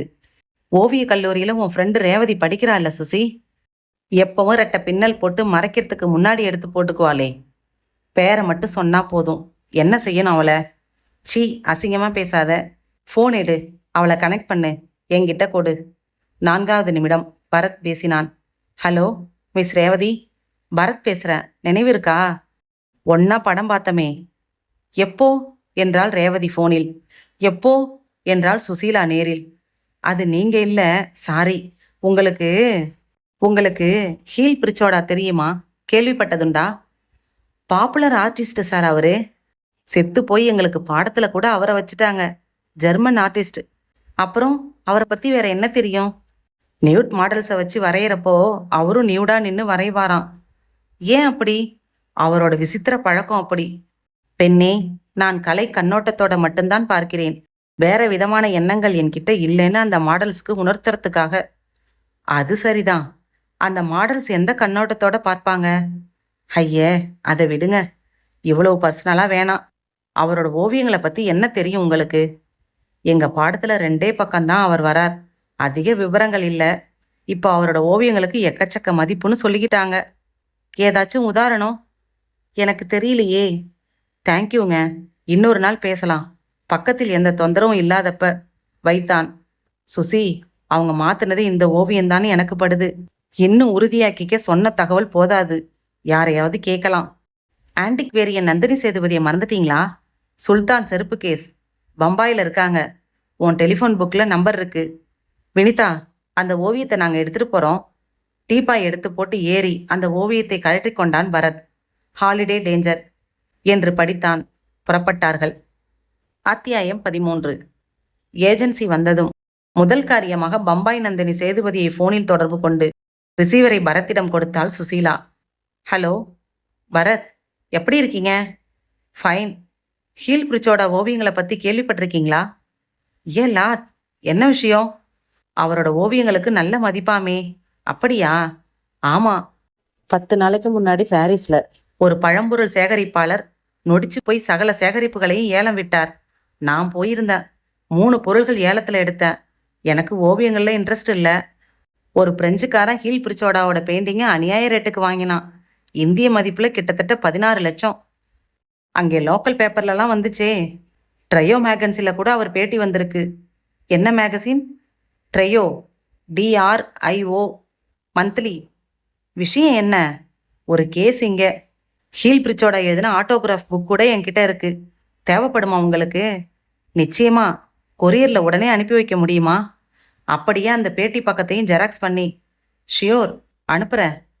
என் கெஸ்டா பம்பாய் வந்து 2 நாளாவது தங்க சொல்லி என் இன்விடேஷன் அப்படியே பெண்டிங்லே இருக்கு பரத். ஓய்வு கிடைக்கிறப்ப கண்டிப்பா வரேன் மேடம். வெல்கம். பரத் சுசீலாவிடம் கை நீட்டினான். சுசி, கை கொடு. திருடப்பட்டது இந்த ஓவியம்தான். அப்போ இது என்றாள் மேஜை மேல் வைத்திருந்த எடுத்து வந்த பெயிண்டிங்கை காட்டி. 100% டூப்ளிகேட் சுசி. எப்படி முடியும் பரத்? அதே மாதிரி வரையறது இம்பாசிபிள். உண்மைதான். நிச்சயமா இது போட்டோ பிரிண்ட் இல்ல. அந்த ஷைனிங் காட்டி கொடுத்துடும். அவ்வளவு தத்ரூபமா வரையறதுன்னா. பரத் அந்த படத்தின் மேல் பரப்பை தட்டி பார்த்தான். தடவி பார்த்தான். சுசி, இது கேன்வாஸ் பெயிண்டிங்கே இல்லை. அங்க இருந்த அத்தனை படங்களும் கேன்வாஸ் பெயிண்டிங் தான். ஒரு ரெஃபரன்ஸ் இருக்கு மேற்பரப்புல. இதுல வழவழப்பா இருக்கு. வெயிட். பரத் மேஜை டிராயரில் இருந்த கட்டிங் பிளேயர் இரும்பு உருளை எடுத்துக்கொண்டு பின்பக்க ஜாலி போட்டு ஓர பொடி ஆணிகளை ஒவ்வொன்றாக கழற்றினான். எல்லாமே புத்தம்புது ஆணிகள் சுசி. பிறகு ஃப்ரேம் சட்டங்களை கழற்றி ஓவியத்தை தனியாக எடுத்தான். பின்பக்கம் திருப்பி பார்த்தான். சுசி, இது போட்டோ பேப்பர் தான். ஆனா போட்டோவில் ஷைனிங் இருக்குமே. முன்பக்கம் புரட்டி ஒரு ஓரமா விரல் நகத்தால சுரண்டி பார்க்க அந்த இடத்தில் வர்ணம் முதிர்ந்து அடிப்பக்கம் வெண்மையாக காட்டியது. சுசி, இங்க பாரு, கலர் உதிருது. போட்டோ பிரிண்ட்ல இப்படிலாம் ஆகாதே. இது வேற ஏதோ மெத்தடு. ஆப்செட் பிரஸ்ல காட்டி விசாரிச்சா சொல்லிடுவாங்க. ஆனா அற்புதமா ஒர்க் பண்ணியிருக்கு எதிரிங்களோட மூளை. இப்ப என்ன செய்யறோம்? வேலைச்சேரி போறோம். என்ன அங்க? நாதன் அண்ட் கம்பெனின்னு கிளாசிக்கல் பிரிண்டிங் ப்ரெஸ் வச்சிருக்கார் நம்ம ஃப்ரெண்டு. அவர்கிட்ட காமிச்சு கேட்டுடலாம். நான் மட்டும் போயிட்டு வரேன். நீ ஒரு காரியம் செய்ய அதுக்குள்ள. என்ன? யூனிவர்சிட்டி அமெரிக்கன், கன்னிமாரா எல்லா லைப்ரரிக்கும் போ. அந்த லேட்டஸ்ட் ட்ரையோ மேகன்சி ஹீல் பிரிச்சோடா பத்தின மேட்டரை ஜெராக்ஸ் பண்ணி எடுத்துட்டு வா. நந்தினி சேதுபதி அனுப்புறபடி அனுப்பட்டும். பரத், ரொம்ப சுறுசுறுப்பா செயல்படுற மாதிரி இருக்கு. இல்லையா பின்ன? 7 முத்தம் தரேன்னு சொன்னியே. 7 இல்ல, 7வது. அப்படின்னா 7 நிமிஷத்துக்கு. கேட்டது தப்பா போச்சு. புறப்படுங்க. ரவி, வாடா என்னோட என்றாள் கத்தலாக. அவன் எதுக்கு? ஒரு துணைக்கு தான். வேணாம். லவ் லெட்டரை அவன் எழுதி தர சொல்றான். நீனும் எழுதி தர. அந்த அளவுக்கு வந்துட்டீங்க. அவன் படிக்கிற புஸ்தகமும் சரியில்லை. Young generation Bharat. அப்போ நீ ஓல்டு ஜெனரேஷன் ஒத்துக்கிறியா? சில்லி என்று அவன் வயிற்றில் குத்தினாள். பொய்யாக அலறிவிட்டு குத்தின கையை பிடித்து தன்னை நோக்கி இழுத்து 2 கைகளையும் அவள் தோள்களில் போட்டு தன்னோடு அணைத்து விலகி, தட்டிட்டு உள்ள வந்து தொலைடா தருதல என்று உள்ளே வந்த ரவியின் தலையில் தட்டி கரடி கரடி என்றான் பரத். வெளியேறினான். வேளச்சேரியில் அவன் தேடி வந்த சூரியநாராயணன் இருந்தார். கை குலுக்கினார். காஃபி கொடுத்தார். பரத் எடுத்து சென்ற ஓவியத்தை மேஜை மேல் விரித்தான். இது என்ன பிரிண்டிங்? எப்படி பண்றது? சூரியநாராயணன் ஆராய்ந்து விட்டு, இது பவுடர் பிரிண்ட். அப்படின்னா 4 கலர் ஆப்செட்ல அடிக்கிறதுக்கு போட்டோவோ டிசைனோ கொடுத்து கம்ப்யூட்டர் மூலமா ஸ்கேன் பண்ணி 4 நெகட்டிவ்ஸா கலர் பிரிச்சு கொடுப்பாங்க. கிராஃபிக் ஒர்க்குன்னு பேரு. அவங்க பிரிச்ச நெகட்டிவ்ஸ்ல இங்கு போட்டு பிரிண்ட் பண்ணா எப்படி ரிசல்ட் வரும்னு அவங்களே பவுடர் பிரிண்ட் போட்டு தருவாங்க. இதுக்கு தனி சார்ஜ். இதை ஆப்செட் பிரிண்டர்ஸ் கிட்ட மாதிரியா காட்டி இதே மாதிரி ரிசல்ட் வரும்னு சொல்லுவாங்க. சாதாரண போட்டோ ஸ்டுடியோவில் இது மாதிரி பிரிண்ட் போட முடியாதா? அவசியம் இல்லையே. பவுடர் பிரிண்ட் ஒரிஜினல் டிசைனை விட பளிச்சுன்னு வரும். ஒரிஜினலை கொடுத்தாதான் இப்படி போட முடியுமா? தேவையில்லை. ஒரிஜினலை ஃபோட்டோ எடுத்து அந்த ஃபோட்டோ நெகட்டிவை கொடுத்து இந்த சைஸில் பவுடர் பிரிண்ட் போட்டு காமிங்கன்னு சொன்னாலும் செய்வாங்க. சென்னையில் இப்படி ஸ்கேன் பண்ணுற கிராஃபிக் ஒர்க்ஸ் எத்தனை இருக்கு? முந்தி கம்மி தான், இப்போ நிறைய வந்துருச்சு. Investment heavy. உங்களுக்கு எவ்வளோ அட்ரஸ் தெரியுமோ அவ்வளவும் கொடுங்க, தரேன். சூரியநாராயணன் விசிட்டிங் கார்டு ஆல்பத்தை எடுத்து புரட்டி உருவி போட பேப்பரில் எல்லா முகவரிகளையும் குறித்து கொண்டான் பரத். நன்றி சொல்லி பரத் புறப்பட்டு ஆஃபீஸ் திரும்பிய போது சுசீலா டண்டடைங் என்று ட்ரியோமேட்ரியின் ஜெராக்ஸ் பிரதியை நீட்டினாள். பொறுமையாக படித்து பார்த்த பரத், சுசி, திருட்டு போயிருக்கிற இந்த விடுமுறை விபரீதம் பெயிண்டிங்கோட இன்றைய விலை நிச்சயமா 14 லட்சத்துக்கு மேல. பின்ன ஏன் வேன் செட்டப் செய்யக்கூடாது அவங்க? ரொம்ப விவரமான குரூப்பா இருக்கணும். பரத், கொலை நடந்த 4 நாள்ல அந்த ஓவியம் இந்தியாவை விட்டே கூட போயிருக்கலாம். போயிருக்காதுன்னு நம்பலாம் சுசி. இப்போ ஒரு லீட் கிடைச்சிருக்கு. நாளைக்கு முழுக்க நமக்கு சரியான வேலை இருக்கு. இவ்வளவு கிராபிக்ஸையும் விசாரிக்கிறோம். பரத் மீண்டும் அந்த ட்ரையோ கட்டுரையை படித்தான். சுசி, நியூட்டன் வீட்டில் இருக்காரான்னு பாரு என்றான். அத்தியாயம் 14. சேலம் செவ்வாய்ப்பேட்டையில் தண்டகவுண்டன் தெரு. எஸ் ராமமூர்த்தி BABL என்று போர்டு மாட்டியிருந்த வீட்டில் எஸ் ராமமூர்த்தி டெலிபோனில் பேசிக் கொண்டிருக்க எதிரே அமைதியாக கைகட்டி நின்று கொண்டிருந்தான் இளங்கோவன். லாரியை சரியா 5 மணிக்கெல்லாம் வீட்டுக்கு அனுப்பி வச்சிருங்க. லாரி வர்றப்ப எல்லா பொருட்களும் ரெடியா பேக் பண்ணி வச்சிருக்கேன். எங்களால டிலே இருக்காது. கரெக்ட் டயத்துக்கு அனுப்பிடுங்க வைத்தார். என்னப்பா இளங்கோ? சார், நீங்க ஊருக்கு போறதுக்கு முன்னாடி வேற எந்த வக்கீல் கிட்டையாவது சொல்லி விட்டுட்டு போறேன்னு சொன்னீங்களே. நானும் கேட்டு பார்த்தேன் தம்பி. எல்லாருக்கும் டைப்பிஸ்ட் இருக்காங்களாம். நீ வேற எங்கேயாவது முயற்சி பண்ணிக்க. உனக்கு நான் சம்பள பாக்கி எவ்வளவு தரணும்? இளங்கோவன் அமைதியாக நின்றான். 348 தரணும். இந்தா 350 ரூபாய் வச்சுக்க. என்கிட்ட இருந்த வரைக்கும் நல்லபடியா நடந்துக்கிட்ட. நல்லா இரு. சென்னையில் நான் ஒரு ஹைகோர்ட் லாயர் ஆபீஸில் சேர்றேன். தனியாக ப்ராக்டிஸ் பண்ணுறதா இருந்தால் உன்னையும் அழைச்சிட்டு போவேன். என்ன செய்யறது? ஏன்பா கலங்குற? வேற வேலை கிடைச்சிடும் உனக்கு. இளங்கோவன் அமைதியாக கைகூப்பி விட்டு வெளியேறினான். வெயிலில் நடந்தான். தாடியை தடவி கொண்டான். தனது மாத வாடகை அறைக்கு வந்தான். அறை நண்பன் வாசு ரேடியோ கேட்டுக்கொண்டிருக்க பானையில் இருந்து தண்ணீர் எடுத்து குடித்துவிட்டு சோர்வாய் கட்டிலில் அமர்ந்தான். என்ன இளங்கோ, ஒரு மாதிரியா இருக்க? என்னோட 17வது தற்காலிக வேலையும் போயிடுச்சு வாசு. என்னப்பா சொல்ற? வக்கீல் ராமூர்த்தி கிட்ட பார்ட் டைம் ஜாபா டைப் அடிச்சு கொடுத்துட்டு இருந்தேன். 750 ரூபாய் கொடுத்துட்டு இருந்தாரு. அவர் சென்னை போய் செட்டில் ஆகுறாரு. கணக்கு தீர்த்து அனுப்பிட்டார். 350 ரூபாய் இருக்கு இப்போதைக்கு. ரூம் வாடகை கொடுத்துட்டா அதுவும் தீர்ந்தது. மறுபடியும் அடுத்த வேலைக்கு லாட்ரி வாசு. ஆரம்பிச்ச இடத்துக்கே வந்துட்டேன். சீச்சி, ஏன் அப்படியெல்லாம் பேசுற? வேற வேலை கிடைக்கிற வரைக்கும் நான் இல்லையா உதவி செய்ய? எத்தனை நாளைக்கு உதவி செய்வேன் வாசு? போட்டுக்கிட்டு இருக்கிறதே உன் சட்டை தானே. நீ இல்லைன்னா நான் என்னைக்கோ செத்து போயிருப்பேன்டா. ஏன் இப்படி அசட்டுத்தனமா பேசிட்டு இருக்க?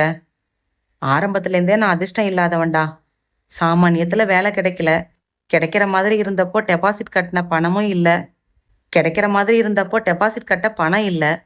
ஓவியங்களை அடகு வச்சு பணம் வாங்கியும் கம்பெனி ஃப்ராட் ஆயிடுச்சு. அந்த பெரிய மனுஷன் முகத்தை பார்க்க தைரியம் இல்லாம அம்மாவை அழைச்சிக்கிட்டு சேலம் வந்தேன் அக்கா வீட்டுக்கு.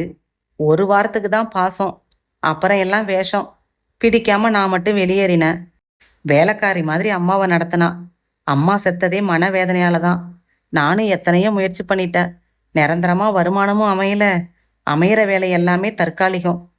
கொஞ்சம் முன்னேற முடியும் போலிருக்கேன்னு நினைக்கிறப்பெல்லாம் தடால்னு சறுக்கி கீழே விழுந்துடுறேன். ரொம்ப சோர்ந்து போயிட்டேன் வாசு. 30 வயசுக்கு 50 வயசு அனுபவங்கள் வாசு. எதுக்குடா வாழணும்? இளங்கோ, எந்திரி. உனக்கு மூடு சரியில்லை. வெளியில ஒரு வாக் போயிட்டு வரலாம் வா.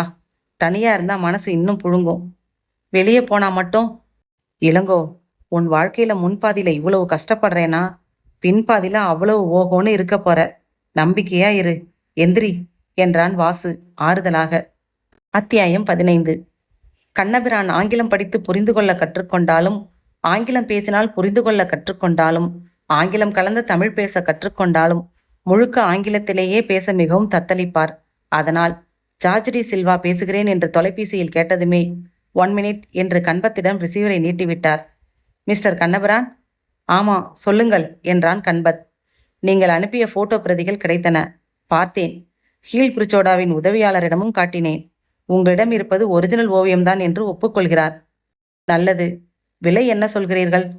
முதல் நிபந்தனை, எங்களுக்கு இந்திய பணமாக வேண்டும். ஒன்றும் பிரச்சனை இல்லை, என்னால் ஏற்பாடு செய்ய இயலும். 2வது நிபந்தனை, ஓவியத்தை அனுப்பி வைக்க இயலாது. எங்கள் நாட்டிற்கு வந்து பெற்றுக்கொள்ள வேண்டும். சம்மதிக்கிறேன். 3வது நிபந்தனை, உங்களிடம் ஒப்படைப்பதோடு எங்கள் பொறுப்பு தீர்ந்து விடுகிறது. பிறகு அதை உங்கள் நாட்டிற்கு உங்கள் பொறுப்பில்தான் எடுத்து செல்ல வேண்டும். சரி, இப்போது ஓவியத்தின் விலைக்கு வரலாம். எவ்வளவு தருவீர்கள்? பொருள் உங்களிடம் உள்ளது. விலை நீங்கள்தான் சொல்ல வேண்டும். இது காய்கறி வியாபாரம் இல்லையே. பொருளோ அரிய பொருள். இதற்கு நிர்ணயிக்கப்பட்ட விலை என்பது கிடையாது. உங்களைப் போல நிறைய ஆர்வமுள்ள மனிதர்கள் வாங்க விரும்பும் பொருள். ஹீல் பிரிச்சோடாவின் கடைசி ஓவியம் என்பதால் மற்ற ஓவியங்களை விட மிக மதிப்பு வாய்ந்த ஓவியம் இது. அதை உங்கள் பேட்டியில் நீங்களே சொல்லியிருக்கிறீர்கள். உண்மை. என் மதிப்பீட்டை தெரிவித்து விடுகிறேன். அந்த ஓவியத்திற்கு இந்திய தொகையில் 17 லட்சங்கள் தரலாம். கன்பத் ரிசீவரை பொத்தி 17 சொல்கிறான் என்றான். 25 கேள். மிஸ்டர் ஜார்ஜ் டி சில்வா, 25 லட்சம் எதிர்பார்க்கிறோம்.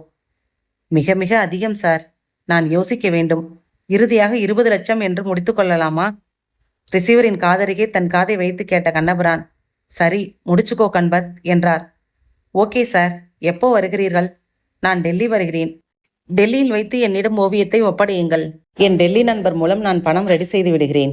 நான் வரும் நாள், தங்கும் இடம், சந்திக்கும் நேரம் எல்லாவற்றையும் ஏற்பாடுகள் செய்து கொண்டு போனில் தெரிவிக்கிறேன். நல்லது. Welcome to India. கன்பத் பேசி முடித்துவிட்டு, 20 லட்சம் என்றான் இவர்களிடம். போலீஸ் எவ்வளவு தூரத்தில் இருக்கு கன்பத் என்றான் பாபு. அவங்களுக்கு எந்த தடையுமும் நாம விட்டுட்டு வரல பாபு. உலன் விசாரிச்சுக்கிட்டே தான் இருக்க போறாங்க. ஓவியத்தை தட்டிட்டு வந்ததை அவங்க உணர்ந்த மாதிரியே தெரியல. கன்பத், எதுக்கும் எவ்வளவு தூரம் நம்ம பாதுகாப்பா இருக்கோம்னு தெரிஞ்சுக்கணும். அதுக்கு அவங்க என்ன நடவடிக்கைகள் எடுக்கிறாங்கன்னு கண்காணிக்கணும். செஞ்சுட்டா போச்சு. பங்களாவில் மறுபடியும் ஷூட்டிங் ஆரம்பிச்சிட்டாங்க. எனக்கு நபர்கள் இருக்காங்க. அனுப்பி நம்ம மாட்டிய ஓவியம் இருக்குதான்னு பார்த்துட்டு வர சொல்றேன். சக்கரவர்த்தி என்ன நடவடிக்கை எடுத்தார்னு விசாரிச்சிடுறான். கன்பத், சார்ஜ் கிட்ட பணம் வாங்க டெல்லிக்கு நீதான் போக போற என்றான் கண்ணபுரான். திட்டத்தோட கடைசி கட்டம் அது. கரெக்டா எல்லாம் நடந்துடும். கவலைப்படாதீங்க என்றான் கன்பத். அத்தியாயம் 16. லேட்டஸ்ட் ஸ்கோர் 38 ஃபார் 2 என்று பனியன் சொல்ல, சுசீலா தன் காதோடு வைத்திருந்த பாக்கெட் ரேடியோ 9244 என்றது. பரத் அந்த கட்டிடத்திலிருந்து சோர்வாய் இறங்கி வந்து காரில் அமர்ந்து வேகமாய் கதவை சாத்தினான். சுருட்டின பவுடர் பிரிண்ட் ஓவியத்தை பின் சீட்டில் எறிந்தான். என்ன பரத்? உதடுகளை பிதுக்கினான். இது 13வது இடம் சுசி. பொறுமை. அடுத்து எங்க? பரத் விலாச காகிதம் எடுத்து பார்த்தான். Santhome, colour graphics. மாலை கழன்று கொண்டு இருட்டு வானத்தில் இடம் கொடுத்திருக்க, இரவு வந்ததும் முதல் காரியமாக வாய் கொப்பளித்து நட்சத்திரங்களாக துப்பியிருந்தது. கடைகள், ஸ்தாபனங்கள் உள்ளே வர சொல்லி நியானில் அழைத்து கொண்டிருந்தன. கார்கள் நெருப்பணிந்து விரைந்து கொண்டிருந்தன. ஆட்டோமேட்டிக் சிக்னல்கள் சபித்தன. கடற்கரை சாலையை தொட்டதும் இலவசமாய் முத்தமிட்டால் மிஸ் தென்றல். பார்க்கிங் நிரம்பி வழிந்தது. மக்கள் மிளகாய் பச்சி, காதலின் இடுப்பு, குழந்தைகளின் குதிரையேற்றம் என்று பிஸியாய் இருந்தார்கள். மஞ்சள் வெளிச்சம் வழியெல்லாம் வரவேற்க, சாந்தோமில் குறிப்பிட்ட கலர் கிராபிக்ஸ் முன்பு காரை நிறுத்தினாள் சுசீலா. நீ இரு, நான் போயிட்டு வந்துடுறேன். பரத் அந்த ஓவிய சுருளை எடுத்துக்கொண்டு உள்ளே நுழைந்தான். அலுவலக அறையில் சிகப்பான வசீகரமான மனிதர் இதமாக புன்னகைத்து, எஸ் ப்ளீஸ் என்றார். பரத் எதிர் நாற்காலியில் அமர்ந்து தனது விசிட்டிங் கார்டை கொடுத்தான். ஐ எம் பஷி என்று கைகுலுக்கினார். பரத் ஆங்கிலத்திலேயே தொடர்ந்தான். இந்த படத்தை பாருங்கள். இது நீங்கள் செய்த ஜாபா? பார்த்த வினாடியே, அப்கோர்ஸ். Any problem? இந்த வேலை யார் கொடுத்தது? எப்போது செய்தீர்கள்?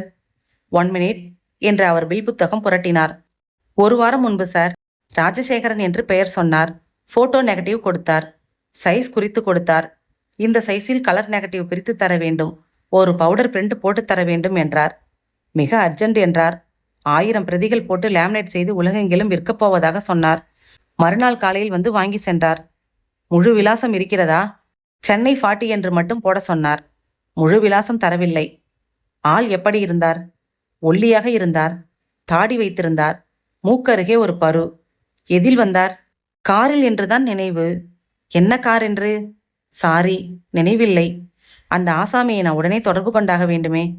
அவர் நெகட்டிவ் கொண்டு வந்தது சூர்யா கலர் லேபின் கவரில்.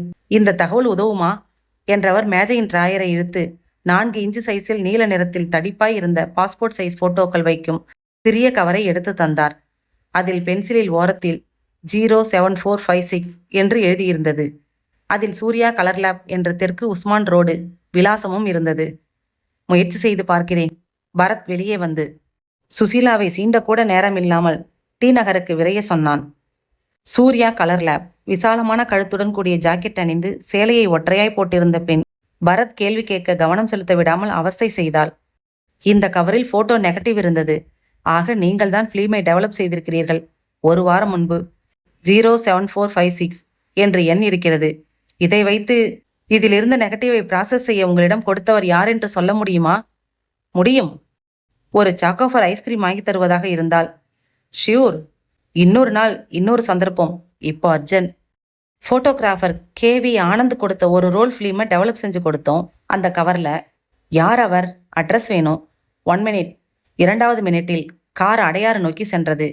கேவி ஆனந்த் இன்னும் உயர தேவையுடன், கொஞ்சம் எக்ஸ்ட்ரா அகலத்துடன், லூசான சட்டையும் லூசான பேண்ட்டும் அணிந்திருந்தான். அறிமுகப்படுத்தி கொண்டதும் பரத், மிஸ்டர் அடையாறு பங்களா விடுமுறை விபரீதம் ஓவியத்தை படம் பிடிச்சது நீங்க தானே? எதை சொல்றீங்க என்று முன் உச்சி தலையை சொரிய, இதை சொல்றோம். பவுடர் பிரிண்டை பார்த்துவிட்டு, அட இதை சொல்றீங்களா? அந்த பங்களா இருக்கிற 12 ஓவியங்களையும் நான் தான் ஃபோட்டோ எடுத்தேன். எப்போ? ஏன்? அங்கே சினிமா ஷூட்டிங் நடக்குது இல்லையா? அந்த படத்துக்கு நான் தான் ஸ்டீல் ஃபோட்டோகிராஃபர். 7-8 நாளைக்கு முன்னால் என்னை வீட்டில் ஒருத்தன் வந்து பார்த்தான். அந்த பங்களாவில் மாட்டியிருக்கிற 12 படத்தையும் ஃபோட்டோ பிடிச்சு நெகட்டிவாக தரணும்னு கேட்டான். 3000 ரூபாய் தரேன்னா சரின்னு காசுக்கோசரம் எடுத்து கொடுத்தேன். எங்கே டெவலப் செஞ்சீங்க? டி நகர் சூர்யா கலர் லேபில். அவன் பேர் என்ன? அதை சொல்லலையே. எப்படி இருந்தான்? ஒல்லியா தாடி வச்சுட்டு, மூக்கு கிட்ட ஒரு பரு. அங்க நடந்த கொலைக்கும் இந்த போட்டோஸ்க்கும் ஏதாவது சம்மந்தம் இருக்கா சார்? ஆமா, நீங்க போலீஸ் தரப்பு சாட்சியா வருவீங்க. ஐயோ, இப்படி தெரிஞ்சிருந்தா இதெல்லாம் சொல்லியிருக்கவே மாட்டேனே. நீங்க சொல்லலைன்னா யார் விட்டா? ஆக அவனை பத்தி எதுவும் தெரியாது. அவன் கொடுத்த பணத்தை வச்சிருக்கீங்களா? பர்மா பஜார்ல ஃபாரின் ஃபிளாஷ் வாங்கிட்டேன். பரத் பெருமூச்சுடன் திரும்பினான். என்ன பரத் என்றாள் சுசிலா. வாட்ச்மேன்லேருந்து எல்லாரும் ஒரே அடையாளத்தை சொல்றாங்க. தாடி வச்சிருப்பான், மூக்கு கிட்ட பரு. இதுக்கு மேல 1 இன்ச்சு தெரியல. அவங்க எப்படி இந்த ஓவிய திருட்ட சாமர்த்தியமா நடத்தினாங்கன்னு தெரியுதே ஒழிய அவன் யாருன்னு ஒரு துளி தகவல் கூட கிடைக்கல சுசி. நெக்ஸ்ட், நம்ம ஆபீஸுக்கு போ. வந்தபோது மாதவி தகவல் வைத்திருந்தாள். இன்ஸ்பெக்டர் வீரபாண்டியன் ஃபோன் செஞ்சார் சார். அபிலாஷ் கேஸ்ல அந்த டூப்ளிகேட் வேன்ல சினி ஆர்ட்ஸ் பிக்சர்னு எழுதின ஆர்டிஸ்ட்டை பிடிச்சிட்டாங்களாம். வந்ததும் உங்களை ஃபோன் செய்ய சொன்னார். அப்புறம் கொரியர் சர்வீஸ்ல இந்த பார்சல் வந்தது. பம்பாய் நந்தினி சேதுபதியிடமிருந்து வந்திருந்த பார்சலை சுசீலா பிரிக்க பரத் டெலிஃபோனில் வீரபாண்டியனை பிடித்தான். ராத்திரி வேன் எடுத்துட்டு வந்தானா, 2 மணி நேரம் பக்கத்திலேயே இருந்து வரைஞ்சி எடுத்துட்டு போயிட்டானா, தாடி வச்சிருந்தானா, மூக்கு கிட்ட பருவான். சார், வெறுப்பேத்தாதீங்க. இந்த அடையாளங்கள் போலின்னு தெரியுது. வேற ஏதாச்சும் உபயோகமா அவனை பத்தி? விசாரிக்கிறோம். பரத் வெறுப்பாய் ரிசீவரை வைத்தான். பரத், ட்ரையோ மேகசின் கட்டுரைய ஜெராக்ஸ் காப்பியும் ஹீல் பிரிட்ஜோடாவோட ஆட்டோ பயோகிராஃபி புத்தகமும் அனுப்பியிருக்காங்க. 2ஐயும் வாங்கி ஆத்திரமாக மேஜையில் விசிறி அடித்தான் பரத். அத்தியாயம் 17. கண்பத். காலண்டர் போல சுருட்டப்பட்டிருந்த விடுமுறை விபரீதம் ஒரிஜினல் ஓவியத்தை அதற்கு மேலும் ஒரு நியூஸ் பேப்பர் போட்டு சுருட்டி கொண்டான். சூட்கேஸின் நீலவாக்கில் ஒரு ஓரத்தில் வைத்தான். மூடினான். நேரம் பார்த்தான். டெல்லி ஃப்ளைட்டுக்கு இன்னும் 2 மணி நேரம் இருந்தது. ஹோட்டல் அறையில் ஃபோன் ஒலித்தது. ஹலோ கண்பத். எஸ், நீங்கள் விசாரிக்க சொன்னபடி விசாரித்தேன். அடையாறு பங்களாவில் அந்த மாடிப்படிக்கிட்ட இருந்த ஓவியத்தை கழட்டிட்டு போயிருக்கிறது பரத். அதாவது மூன்லைட் பிரைவேட் டிடெக்டிவ் ஏஜென்சி பரத்தா? ஆமாம், அபிலாஷ் கொலையை ஆராய சொல்லி சக்கரவர்த்தி அவங்கிட்ட பொறுப்பு கொடுத்துருக்கார். ஐசி, கொலையை ஆராய வந்தவன் ஓவியத்தை ஆராய்ஞ்சிட்டானா? அப்போ அது டூப்ளிகேட்டுன்னு கண்டுபிடிச்சிருப்பான். கில்லாடியான ஆளாவா? So what? என்னை பற்றின சரியான தகவல் எந்த இடத்துலையும் கிடைக்காது அவனுக்கு. தாமஸ், எதுக்கும் நீ ஒரு காரியம் செய். சொல்லு கண்பத். அந்த பரத் பையனை கண்காணிச்சுக்க. கண்பத் ஃபோனை வைத்துவிட்டு கண்ணபிரானை அழைத்து தாமஸ் சொன்ன செய்தியை சொன்னான். சும்மா இருக்க மாட்டான் போல இருக்கேன் அந்த வாழு பையன். எதுக்கும் ஜாக்கிரதையா நடந்துக்க கண்பத். ரிவால்வர் எடுத்துட்டு போறியா? செக்கிங் கெடுபடி அதிகமாக இருக்கு சார். டெல்லியில் நம்ம கூட்டாளி நிறைய பேர் இருக்காங்க.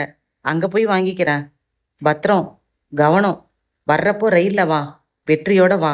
கண்பத் அறையை காலி செய்துவிட்டு டாக்ஸியில் மீனம்பாக்கம் புறப்பட்டான். பரத் தன் வீட்டில் அலுவலகத்திற்கு புறப்பட ஆயத்தப்படுத்தி கொண்டிருந்தான். செண்டு போட்டு கொண்டு வாட்சை பார்க்க வாசலில் காரை கொண்டு வந்து நிறுத்தி ஹாரன் அடித்தாள் சுசீலா. வீட்டை பூட்டி கொண்டு வந்து ஏறினான். Good morning. ஏதாச்சும் புது ஐடியாஸ் என்றாள்.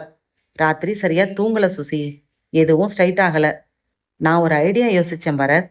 என்ன? இந்த கேஸை விட்டுடலான்னா? ஆமாம், எங்களுக்கெல்லாம் ஐடியாவே தோணாது, உங்களுக்கு மட்டும்தான் தோணுமாக்கும். சரி சரி சொல்லு.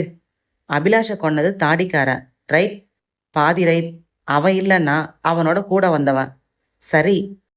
ஃபோட்டோ எடுக்கிறதுலேருந்து பிரிண்ட் போடுறதுலேருந்து ரொம்ப ஈடுபட்டவன் தாடிக்காரன், ரைட்? முழுக்க ரைட்.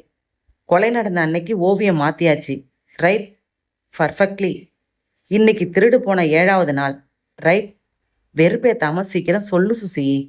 இந்த 7 நாள்ல அந்த ஓவியத்தை வச்சுக்கிட்டு பூஜையா போடுவான்? காசாக்க நினைக்க மாட்டான்? காசாக்கணும்னா என்ன செய்வான்? யாருக்கு தேவையோ அவனுக்கு விற்க பார்ப்பான். இந்த ஓவியம் யாருக்கு தேவை? பாரிஸ்ல இருக்கிற பைத்தியக்கார பணக்காரன் ஜார்ஜ் டி சில்வாவுக்கு. தலையாய தேவை. அவனை இந்த தாடிக்காரன் இதுவரைக்கும் கான்டாக்ட் செஞ்சிருக்க மாட்டானா? ஒரே கோணத்துல இந்த கேஸை அணுகிறமே, அந்த ஜார்ஜ் டி சில்வா அட்ரஸை வாங்கி அவனை கான்டாக்ட் பண்ணி உன்னை யாராச்சும் இந்தியாவுல இருந்து கான்டாக்ட் பண்ணாங்களான்னு கேட்கணும்னு நமக்கு ஏன் தோணல பரத்? வாவ் என்ற பரத் அப்படியே அவளை அணைத்து பளிச்சென்று கன்னத்தில் முத்தமிட்டு, சுசி, காரை நம்ம வீட்டுக்கு திருப்பு. ஆபீஸ் போக 1/2 மணி ஆகும். திரும்ப வீட்டுக்கு போக 5 நிமிஷம்தான். நமக்கு இப்போ உடனே ஃபோன் தேவை. வீட்டிற்கு வந்ததும் பம்பாய் நந்தினி சேதுபதி, ஹலோ மேடம், நீங்க அனுப்பி வச்சது கிடைச்சிது. ரொம்ப தேங்க்ஸ். இன்னொரு உதவி ப்ளீஸ். அந்த ஓவியம் ஏலம் எடுத்த ஜார்ஜ் டி சில்வாவோட அட்ரஸ், ஃபோன் நம்பர் எல்லாம் வேணும். கிடைக்குமா? வெயிட், அட்ரஸ் என் புக்கில் இருக்குன்னு நினைக்கிறேன். பார்த்து வைங்க. 5 நிமிஷம் கழிச்சு மறுபடியும் கூப்பிடுறேன். மறுபடியும் அழைத்த போது விலாசம், ஃபோன் நம்பர் கிடைத்தது. உடனே பாரிஸ். அந்த எண் முயல்பட்டு ஜார்ஜ் டி சில்வாவின் லேடி செக்ரட்டரியால் எடுக்கப்பட்டு, ஹலோ, நான் இந்தியாவில் சென்னையிலிருந்து பேசுகிறேன். மிஸ்டர் ஜார்ஜ் டி சில்வா இருக்காரா? யாரு? கண்ணபிரான் தானே பேசுவது? கண்ணபிரானா? பரத் மனதில் உடனே ஒளிவேகத்தில் சிந்தனைகள் சுழன்று பல கேஸ்களில் குறுக்கிடும் பிரபல கிரிமினல் பிஷாட் கண்ணபிரானின் நினைவு வந்துவிட்டது. பாரிஸ் ஜார்ஜ் டி சில்வாவின் செக்ரட்டரி இந்த கண்ணபிரானின் பெயரை சொல்கிறாள் என்றால் இந்த ஓவிய குற்றத்தின் பின்னணியில் இந்த கண்ணபிரான் இருக்கிறான் என்பதுதான் பொருள். ஏற்கனவே ஒரு முறையோ சில முறையோ அவன் போனில் தொடர்பு கொண்டிருக்க வேண்டும். அதனால்தான் இந்தியா, சென்னை என்றதும் கண்ணபிரான் என்கிறாள். இவ்வளவு அனுமானங்களும் ஒரே வினாடியில் வந்த பரத் ஆமாம் என்றான். பேசியபடி அவர் டெல்லிக்கு புறப்பட்டு விட்டார் சார். அதை உறுதி செய்து கொள்ளத்தான் அழைத்தேன். எத்தனை மணிக்கு புறப்பட்டார்? இப்போது 1 மணி நேரத்திற்கு முன்னால் தான். நல்லது. எதில் புறப்பட்டார்? ஏர் இண்டர் சர்வீஸில். அந்த விமானம் டெல்லிக்கு எத்தனை மணிக்கு வருகிறது? 10 மணி நேரத்தில் டெல்லி. இந்திய நேரப்படி மாலை 5:30க்கு டெல்லியில் விமானம் இறங்கும். டெல்லியில் அவர் தங்கும் ஹோட்டல்? அதை அவர் டெல்லியில் தங்கி கொண்டு போனில் உங்களுக்கு தெரிவிப்பதாக முன்பே பேச்சு என்று என்னிடம் சொல்லியுள்ளார். ஆகவே அதை நான் சொல்ல இயலாது. உங்கள் நபர் டெல்லி புறப்பட்டு விட்டாரா? என்றான் பரத். குழம்பினான். அவர் என் பாஸை சந்திக்க வேண்டிய நேரத்தை அவர் போனில் தெரிவிப்பார். வேறொன்றும் இல்லையே. நல்லது. அவள் போனை வைத்து விட்டாள். சுசி, எக்கச்சக்கமாயிடுச்சு. நான் தான் கண்ணபிரான்னு நினைச்சு கொஞ்சம் தகவல்களை விட்டுட்டா. முக்கியமானதை சொல்லல. அந்த ஓவியம் திருட விற்க ஏற்பாடு செஞ்சது எல்லாம் நம்ம நொட்டோரியஸ் கண்ணபிரான். அவ சொன்னதுலேருந்து பார்க்குறப்போ டீல் முடிஞ்சிருச்சு. அந்த ஜார்ஜ் இன்னைக்கு சாயங்காலம் டெல்லியில இறங்குறான். கண்ணபிரானோட நபர் டெல்லி போறான். ஓவியமும் பணமும் எக்ஸ்சேஞ்ச் பண்ணிக்க போறாங்க. என்ன செய்யலாம் பரத்? மணி இப்ப 10:30. ஜார்ஜ் ஏறின பிளைட் டெல்லியில இறங்க போறது சாயங்காலம் 5:30க்கு. 7 மணி நேரம் இருக்கு. அடுத்த ஃப்ளைட்ல நாம டெல்லிக்கு போகலாமா? போய் அங்கே பார் நம்ம சாமர்த்தியத்தை. பரத் உடன் தன் நண்பன் நடத்தும் டிராவல்ஸ்க்கு ஃபோன் செய்தான். 12:30க்கு ஒரு டெல்லி ஃப்ளைட் இருக்கு. ஹைதராபாத் வழியா போறது. டிலே இல்லாம போனா 4 மணிக்குள்ள போயிடுன்னு உத்தரவாதமா நம்பலாம். உடனே 2 டிக்கெட்டை ஏற்பாடு பண்ணிடுப்பா. பரத், சுசீலா, மற்ற விவரங்கள் உனக்கு தெரியும். உன் ஆளை ஏர்போர்ட்டுக்கு கொண்டு வந்து டிக்கெட்டை கொடுக்க சொல்லிடு. ஏஜென்சிக்கு பில் அனுப்பு. ரைட். அடுத்த ஃபோன் சக்கரவர்த்திக்கு. தாராளமா போயிட்டு வாங்க. குற்றவாளி பிடிபட்டாகணும். எல்லா செலவும் என் பில்லுல தாராளமா சேர்க்கலாம். நீங்க டெல்லியில என் கம்பெனி பிரான்ச் இருக்கு. ஃபோன் செஞ்சிடறேன். கார் ஏர்போர்ட்ல காத்துட்டு இருக்கோம். அசிஸ்டன்ட் மேனேஜர் மாலிக் உங்களை மீட் பண்ணுவான். கம்பெனியில் அற்புதமான கெஸ்ட் ஹவுஸ் இருக்கு. அங்கேயே தங்கிக்கலாம். எல்லா வசதிகளும் செஞ்சு தர சொல்கிறேன். All the best. Thank you sir. அடுத்த phone special crime branch officer நியூட்டனுக்கு. டெல்லியில் உங்களுக்கு போலீஸ் உதவி தேவைப்பட்டா கிடைக்க ஏற்பாடு செய்யணும். அவ்வளவுதானே? விடுங்க, நான் ஒரு ஃபோன் நம்பர் தரேன். சிட்டி போலீஸ் அசிஸ்டன்ட் கமிஷனர் ஸ்ரீவர்மான்னு பேரு. எது வேணும்னாலும் செய்வார். நானும் ஃபோன் பண்ணி சொல்லிடுறேன். பரத், பேக்கப் என்றான் சுசீலாவை பார்த்து. ஸோ கிளைமேக்ஸ் இன் டெல்லி. ஏகமா குளிரும் பரத். அதுக்கு தான் நீ என்றான் பரத். அத்தியாயம் 18. டெல்லியில் இறங்கினதுமே ஸ்வெட்டருக்கு மேல் ஸ்வெட்டர் தேவைப்பட்டது. சக்கரவர்த்தியின் கம்பெனி உதவி மேனேஜர் மாலிக் தனக்கு சொல்லப்பட்ட அடையாளங்களை வைத்து சரியாக பரத் சுசீலாவிடம் வந்துவிட்டான். வெல்கம் என்றான். உள்ளன்குள்ளாய் அணிந்திருந்தான். மூக்கில் ஒரு தக்காளி செருகிவிட்டால் ஜெமினி சர்க்கஸில் பபூனாக சேர்த்து கொண்டு விடுவார்கள். மிக அவசரமாக துவங்கி சீக்கிரமாக முடிந்து விட்டிருந்தது அவனது கால்கள். கெஸ்ட் ஹவுஸ் எங்க இருக்கு மிஸ்டர் மாலிக்? அலிபார் ரோடு. முதல்ல எனக்கு ஒரு ஃபோன் செய்யணுமே. வாங்க. விமான நிலையத்தில் இருந்தபோது தொலைபேசியை உபயோகித்து பரத் ஸ்ரீவர்மாவுக்கு ஃபோன் செய்தான். அவர் ஹிந்தியில் பேச இவன் ஆங்கிலத்துக்கு வந்தான்.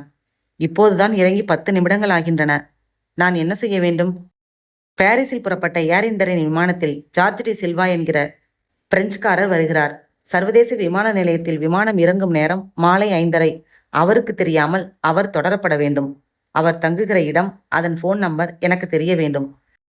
மேலும் அவர் வந்ததிலிருந்து யாருக்கு ஃபோன் செய்கிறார், என்ன பேசுகிறார், எங்கே போகிறார் என்ற தகவலும் வேண்டும். பெரிய வேலையாகத்தான் சொல்கிறீர்கள். மிஸ்டர் நியூட்டன் உங்களை பற்றி சொல்லியிருக்கிறார். நல்லதாகத்தானே? தீங்கற்ற ஜென்டில்மேன் என்று. உங்கள் நியூயார்க் சாகசங்களை பற்றியும். தொடரட்டும் உங்கள் பணி. உங்களை எங்கே தொடர்பு கொள்ளட்டும் மிஸ்டர் பரத்? பரத் மாலிக்கிடம் கம்பெனி கெஸ்ட் ஹவுஸின் விலாசத்தையும் ஃபோன் நம்பரையும் கேட்டு ஸ்ரீவர்மாவிடம் சொன்னான். காரியம் முடிந்தவுடன் ஒரு டீ குடிப்பதற்காக என் வீட்டிற்கு வர வேண்டும். உங்கள் மணமகளும் வந்திருக்கிறார்களா? பின்ன மூடி இல்லாம பேனா பயணம் செய்வதுண்டா? என்ன வசனம் இன்றைக்கு அந்த மிஸ்வஸ் கேர்ள் பனியனில்? டெல்லி வரை பரவி இருக்கிறதா? சொட்டர் அணிந்திருக்கிறாள். கெஸ்ட் ஹவுஸ் சென்றதும் அறிந்து ஃபோனில் தெரிவிக்கட்டுமா? ஓகே, நீங்கள் கேட்ட தகவல்களுடன் ஃபோன் செய்கிறேன். மாலிக் சுசீலாவை 3 செகண்டுகளுக்கு ஒரு தரம் பார்த்து கொண்டே காரை செலுத்தினான். கேலாட் ஹோட்டலின் 7வது மாடியின் சிட்அவுட்டில் அமர்ந்திருந்த கன்பத் பீர் பாட்டிலை மெல்ல மெல்ல காலி செய்து கொண்டிருந்தான். கழுத்தை சுத்தமாக மூடிய முழுக்கை சொட்டர் அணிந்து அதற்கு மேலும் மப்ளர் சுற்றியிருந்தான். காதுகளில் பஞ்சு அடைத்திருந்தான். ஜார்ஜ் டி சில்வா டெல்லி வந்து ஹோட்டலில் தங்கி கொண்டதும் சென்னை கண்ணபிரானை தொடர்பு கொண்டு இடம் நேரம் சொல்வார். அதன் பிறகு நான் ஓவிய சுருளுடன் சென்று அவரை சந்திக்க வேண்டும். மணி 5 தான் ஆகிறது. விமானம் வரும் நேரமே 5:30 தான். அதன் பிறகு அவர் தங்கி பணம் ஏற்பாடு செய்து கொண்டு பிறகு சென்னைக்கு தகவல் தர வேண்டும். அதற்குள் மசாஜ் செய்து கொண்டு திவ்யமாக குளிக்கலாம் என்று தீர்மானித்து எழுந்த கன்பத் டெலிஃபோன் ஒலிக்க, இவ்வளவு சீக்கிரமா என்று வியந்து கொண்டு சென்று எடுத்தான். ஹலோ, கன்பத்தா? ஆமா, என்ன தாமஸ்? பரத் சுசீலாவை கவனிக்க சொன்னீங்களே? ஆமா, அவங்க 2 பேரும் மதியானம் 12:30 மணிக்கு இங்கே டெல்லி ஃப்ளைட் ஏறினாங்க. இந்த தகவலை உங்ககிட்ட சொல்லிடலாம்னு தான். சரி, வச்சிடு, நான் பார்த்துக்கிறேன். கன்பத் லேசாக குழப்பமுற்றான். தன் நண்பனிடம் வாங்கி வந்த ரிவால்வரை பேண்ட் பாக்கெட்டில் தொட்டு பார்த்து கொண்டான். இந்த நண்பன் இருக்கும் வரை எதையும் சமாளிக்க முடியும், எதையும் சாதிக்க முடியும். கன்பத் மசாஜ் பார்லருக்கு புறப்பட்டான். ஏர் கண்டிஷனரை சூடான காற்றை அறையில் நிரப்பிக் கொண்டிருக்க சுசீலா 2 கைகளையும் பரபரவென்று தேய்த்து தன் கன்னங்களில் வைத்துக் கொண்டாள். 3வது தொடர்ந்த சிகரெட்டை புகைத்த பரத், அதுக்கு வேற சுகமான வழி இருக்கு சுசி. சொன்னா கேட்க மாட்டேங்கிற. அதெல்லாம் கல்யாணத்துக்கு அப்புறம் தானே நான் வெக்கமா சொல்லணுமா? இந்த ஜென்மத்துல நாம கல்யாணம் பண்ணிக்க போறதா எனக்கு படல. ஒய் கல்யாணம் சுசி? என்னென்ன கிடைக்குது சுசி? பரஸ்பர அன்பின் அங்கீகாரம், பேச்சு துணை, சின்ன சின்ன உதவிகள், தாம்பத்தியம், வாரிசு. இப்போ அதுல நம்ம கிட்ட இல்லாதது எது? பொறுமை என்று ஒலித்த டெலிஃபோனை எடுத்த சுசீலா, இருக்கிறார், நான் நன்றாக இருக்கிறேன். You are very serious? சொல்வதால் எனக்கு கூச்சமில்லை. வெயிட் என்று குனிந்து பார்த்து கொண்டு, ரைசிங் சன்ஸ் என்றாள். அசிஸ்டன்ட் கமிஷனரா என்று ரிசீவரை வாங்கி கொண்டான் பரத். சொல்லுங்க சார். ஜார்ஜ் டி சில்வா தங்கியிருப்பது அவுரங்கசீப் ரோட்டில் உள்ள ஹோட்டல் கிளாரிட்ஜெஸ், சூட் நம்பர் 617, தொலைபேசி எண் 37021115. வந்ததும் முதலில் உள்ள சாம் கிளாரட்டின் எண்ணும் தன் நண்பருக்கும் ஃபோன் செய்து பேசினார். ஏற்கனவே ஃபோனில் சொன்னபடி 20 லட்சம் பணம் ரெடியா என்று இவர் கேட்டார். அவர் ரெடி என்றார். தான் தங்கியுள்ள இடத்தை குறிப்பிட்டு உடனே அனுப்பி வைக்க சொன்னார். அதன்படி 1/2 மணி நேரத்தில் ஒரு நபர் ஒரு சூட்கேஷுடன் கிளாரிட்ஜெஸ் ஹோட்டலுக்குள் வந்து அவரை சந்தித்து பெட்டியை கொடுத்துவிட்டு சென்றான். அதன் பிறகு சென்னைக்கு எஸ்டடி பேசினார். நம்பர் தெரியவில்லை. கண்ணபிரான் என்று குறிப்பிட்டார். தான் வந்து சேர்ந்ததையும் இடம், அறை எண்ணையும் சொன்னார். உங்கள் நபர் டெல்லி வந்துவிட்டாரா என்றார். வந்துவிட்டதாக எதிர்முனை தெரிவித்தது. இரவு 9:30க்கு என் அறையில் என்னை சந்திக்க சொல்லுங்கள் என்றார். அதற்கு அவர் சம்மதித்தார். விவரங்கள் போதுமா? எதேஷ்டம். இன்னும் ஏதாவது உதவி? இரவு 9 மணிக்கு நான், சுசீலா, நீங்கள் மூவரும் ஜார்ஜ் டி சில்வாவின் அறையில் இருக்கிறோம். 9:30 மணிக்கு அந்த கண்ணபிரானின் நபரை அரெஸ்ட் செய்கிறோம். அவன் கொண்டு வரப்போகும் 20 லட்சம் மதிப்புள்ள ஒரு ஓவியத்தை கைப்பற்றுகிறோம். விவரமாய் நேரில் சொல்கிறேன். ஜார்ஜ் டி சில்வாவிற்கு எல்லாவற்றையும் விலக்கி நம்முடன் ஒத்துழைக்க செய்துவிடலாம். எனக்கு பாதிதான் புரிகிறது. நான் ஒன்று செய்கிறேன். 8 மணிக்கு உங்கள் கெஸ்ட் ஹவுஸ் வருகிறேன். அங்கிருந்து மூவருமாக ஹோட்டல் கிளாரிட்ஜெஸ் போகலாம். அதுவும் நல்ல யோசனைதான் என்றான் பரத். ஆனால் மப்டியில் வாருங்கள். துப்பாக்கியை மறக்காதீர்கள். சொன்னபடி 8 மணிக்கு வந்துவிட்ட ஸ்ரீவர்மா மிக இளமையாக இருந்தார். மிக சமீப நிமிடங்களில் ஷேவ் செய்திருந்தார். சுசீலாவிடம் பேசும்போது மட்டும் கண்கள் எக்ஸ்ட்ரா வாட்ஸ் பருகி மின்னின. ஆண்கள் என்று நினைத்து கொண்டான் பரத். பரத் அந்த பவுடர் பிரிண்ட் ஓவிய சுருளை எடுத்து விரித்து வைத்து ஆனா ஆவண்ணா ஈனா ஈயனா என்று எல்லா தகவல்களையும் நிரப்பினான். அதை சுருட்டி எடுத்துக்கொண்டு மாலிக் வழங்கிய காரில் புறப்பட்டார்கள். ஹோட்டல் கிளாரிஜேஸ் தெருவில் ஒரு அழகு தீவாக இருந்தது. வண்டியை பார்க் செய்துவிட்டு ரிசப்ஷனில் ஜார்ஜ் டி சில்வா தன் அறையில் இருப்பதை உறுதி செய்து கொண்டு வாசனை ஸ்ப்ரே செய்த லிப்டில் பிரயாணம் செய்து ஜார்ஜ் டி சில்வா 3 பேரையும் கண்டு மிரண்டான். நெடிந்துயர்ந்தவனாயிருந்தான். மீசை செம்பட்டை, தலை செம்பட்டை, கண்கள் செம்பட்டை. பரத் அவனுக்கு பவுடர் பிரிண்டை காட்டி அபிலாஷ் கொலையை விலக்கி வரப்போகிற ஓவியம் திருட்டு ஓவியம் என்பதை பூரணமாக உணர வைத்து அதிர வைத்தான். இந்த கொலையிலும் திருட்டிலும் சம்பந்தப்பட்டிருப்பதாக உங்கள் மேல் குற்றம் சுமத்த முடியும் மிஸ்டர் ஜார்ஜ் டி சில்வா. நான் கௌரவமானவன். எனக்கும் இந்த குற்றங்களுக்கும் எந்த தொடர்பும் இல்லை. குறிப்பிட்ட அந்த ரசிகன் பணத்தேவைக்காக தன்னிடம் விற்றதாக கண்ணபிரான் என்னிடம் சொன்னதால் வில்லங்கம் எதுவும் இல்லை என்று நம்பித்தான் வந்து இறங்கினேன். என்னை கேஸில் இழுத்து அசிங்கப்படுத்தி விடாதீர்கள். மாட்டோம், கவலைப்படாதீர்கள். வரப்போகிற குற்றவாளியை பிடிக்க, அந்த ஓவியத்தை கைப்பற்ற எங்களுடன் ஒத்துழைப்பீர்களா? நிச்சயமாக என்றார் ஜார்ஜ் டி சில்வா உற்சாகமாக. இறுதி அத்தியாயம். கண்பத் மணி பார்த்தான். 9. சூட்கேஷுடன் புறப்பட்டான். ஹோட்டலின் வாசலில் டாக்ஸி பிடித்தான். பாதி வழியில் இறங்கி மற்றொரு டாக்ஸிக்கு மாறினான். மீண்டும் இன்னொரு டாக்ஸி மாறி கிளாரிஜஸ் ஹோட்டலில் இறங்கி கொண்டு அந்த டாக்ஸியை காத்திருக்க சொல்லிவிட்டு லிஃப்டில் நுழைந்து 617 சூட்டின் பஸ்ஸர் பித்தானை அழுத்தின போது மணி சரியாக 9:30. கதவு திறக்கப்பட்டது. ஜார்ஜ் டி சில்வா புன்னகைத்தான். கண்பத் தன்னை அறிமுகப்படுத்தி கொண்டதும் கைகுலுக்கினான். உள்ளே அழைத்தான். அந்த சூட்டில் ஒரு வரவேற்பறை, ஒரு டைனிங் அறை, பெட்ரூம் என்று வீடு மாதிரியே இருக்க வரவேற்பறையில் கண்பத்தை அமர சொல்லி எதிரே ஜார்ஜ் டி சில்வா அமர்ந்தான். என்ன சாப்பிடுகிறீர்கள் நண்பரே? மன்னிக்க வேண்டும். எவ்வளவு சீக்கிரம் முடியுமோ அவ்வளவு சீக்கிரம் வியாபாரத்தை முடித்துக்கொண்டு புறப்பட விரும்புகிறேன். அருகில் இருந்த பெட்ரூமின் கதவுக்கு பின்னால் ஸ்ரீவர்மா, பரத், சுசீலா நின்றிருந்தார்கள். ஸ்ரீவர்மா கையில் துப்பாக்கி தயாராய். வந்தவன் தரும் ஓவியம் ஒரிஜினல் தான் என்பதை ஊர்ஜிதம் செய்து கொண்ட பின் ஜார்ஜ் டி சில்வா கை தட்டுவார். அவர் தட்டியதும் ஸ்ரீவர்மா தலைமையில் மூவரும் வெளியே வர வேண்டும். அவனை பிடிக்க வேண்டும் என்பது பேசிக்கொண்ட ஏற்பாடு. அந்த கைத்தட்டல் ஒலிக்காக கதவை சில மில்லிமீட்டர் இடைவெளியுடன் சாத்தி வைத்திருந்து காத்திருக்க, சரி, வியாபாரத்திற்கு வரலாம். ஓவியத்தை காட்டுங்கள். முதலில் 20 லட்சம் பணத்தை காட்டுங்கள். ஜார்ஜ் டி சில்வா சூட்கேஷ் எடுத்து டீப்பாய் மேல் வைத்து திறந்து அவன் பக்கம் திருப்பி வைத்தார். பரப்பலாக 500 ரூபாய் நோட்டுக்கட்டுகள் 40 இருந்தன. கண்பத் தன் சூட்கேஸை எடுத்து வைத்தான். திறந்தான். உள்ளிருந்து ரப்பர் பேண்ட் போட்ட ஓவிய சுருளை எடுத்து ஜார்ஜிடம் நீட்டினான். ஜார்ஜ் டி சில்வா அதை பிரித்து அதிர்ந்தான். வெறும் வெள்ளை கார்ட்போர்டு அது. புரியாமல் நிமிர்ந்தபோது சிரித்த கண்பத்தின் கையில் ரிவால்வர். ஜார்ஜ் டி சில்வா, எனக்கு சற்று அதிகமான மூளை. கண்ணபிரான் உன்னிடம் பேரம் பேசினார். நான் தனிப்பட்ட டெல்லி நண்பன் ஒருவனுடன் கூட்டு சேர்ந்து வேறு ஒருவனிடம் விலை பேசினேன். இதற்கு பெயர் டபுள் கேம். எங்கள் பார்ட்டி நாளைக்கு வருகிறது. இங்கேயும் 20 லட்சம், அங்கேயும் 20 லட்சம். ஒரே ஓவியத்திற்கு 40 லட்சம். அதுதான் கண்பத். அசையாதே, சுடுவேன். ஜார்ஜ் உறைந்து நிற்க கண்பத் பணப்பெட்டியை மூடி எடுத்துக்கொண்டான். எழுந்தான். பெட்ரூம் கதவுக்கு பின்னால் நின்ற ஸ்ரீவர்மாவுக்கு நிலைமையின் விபரீதம் உரைத்தது.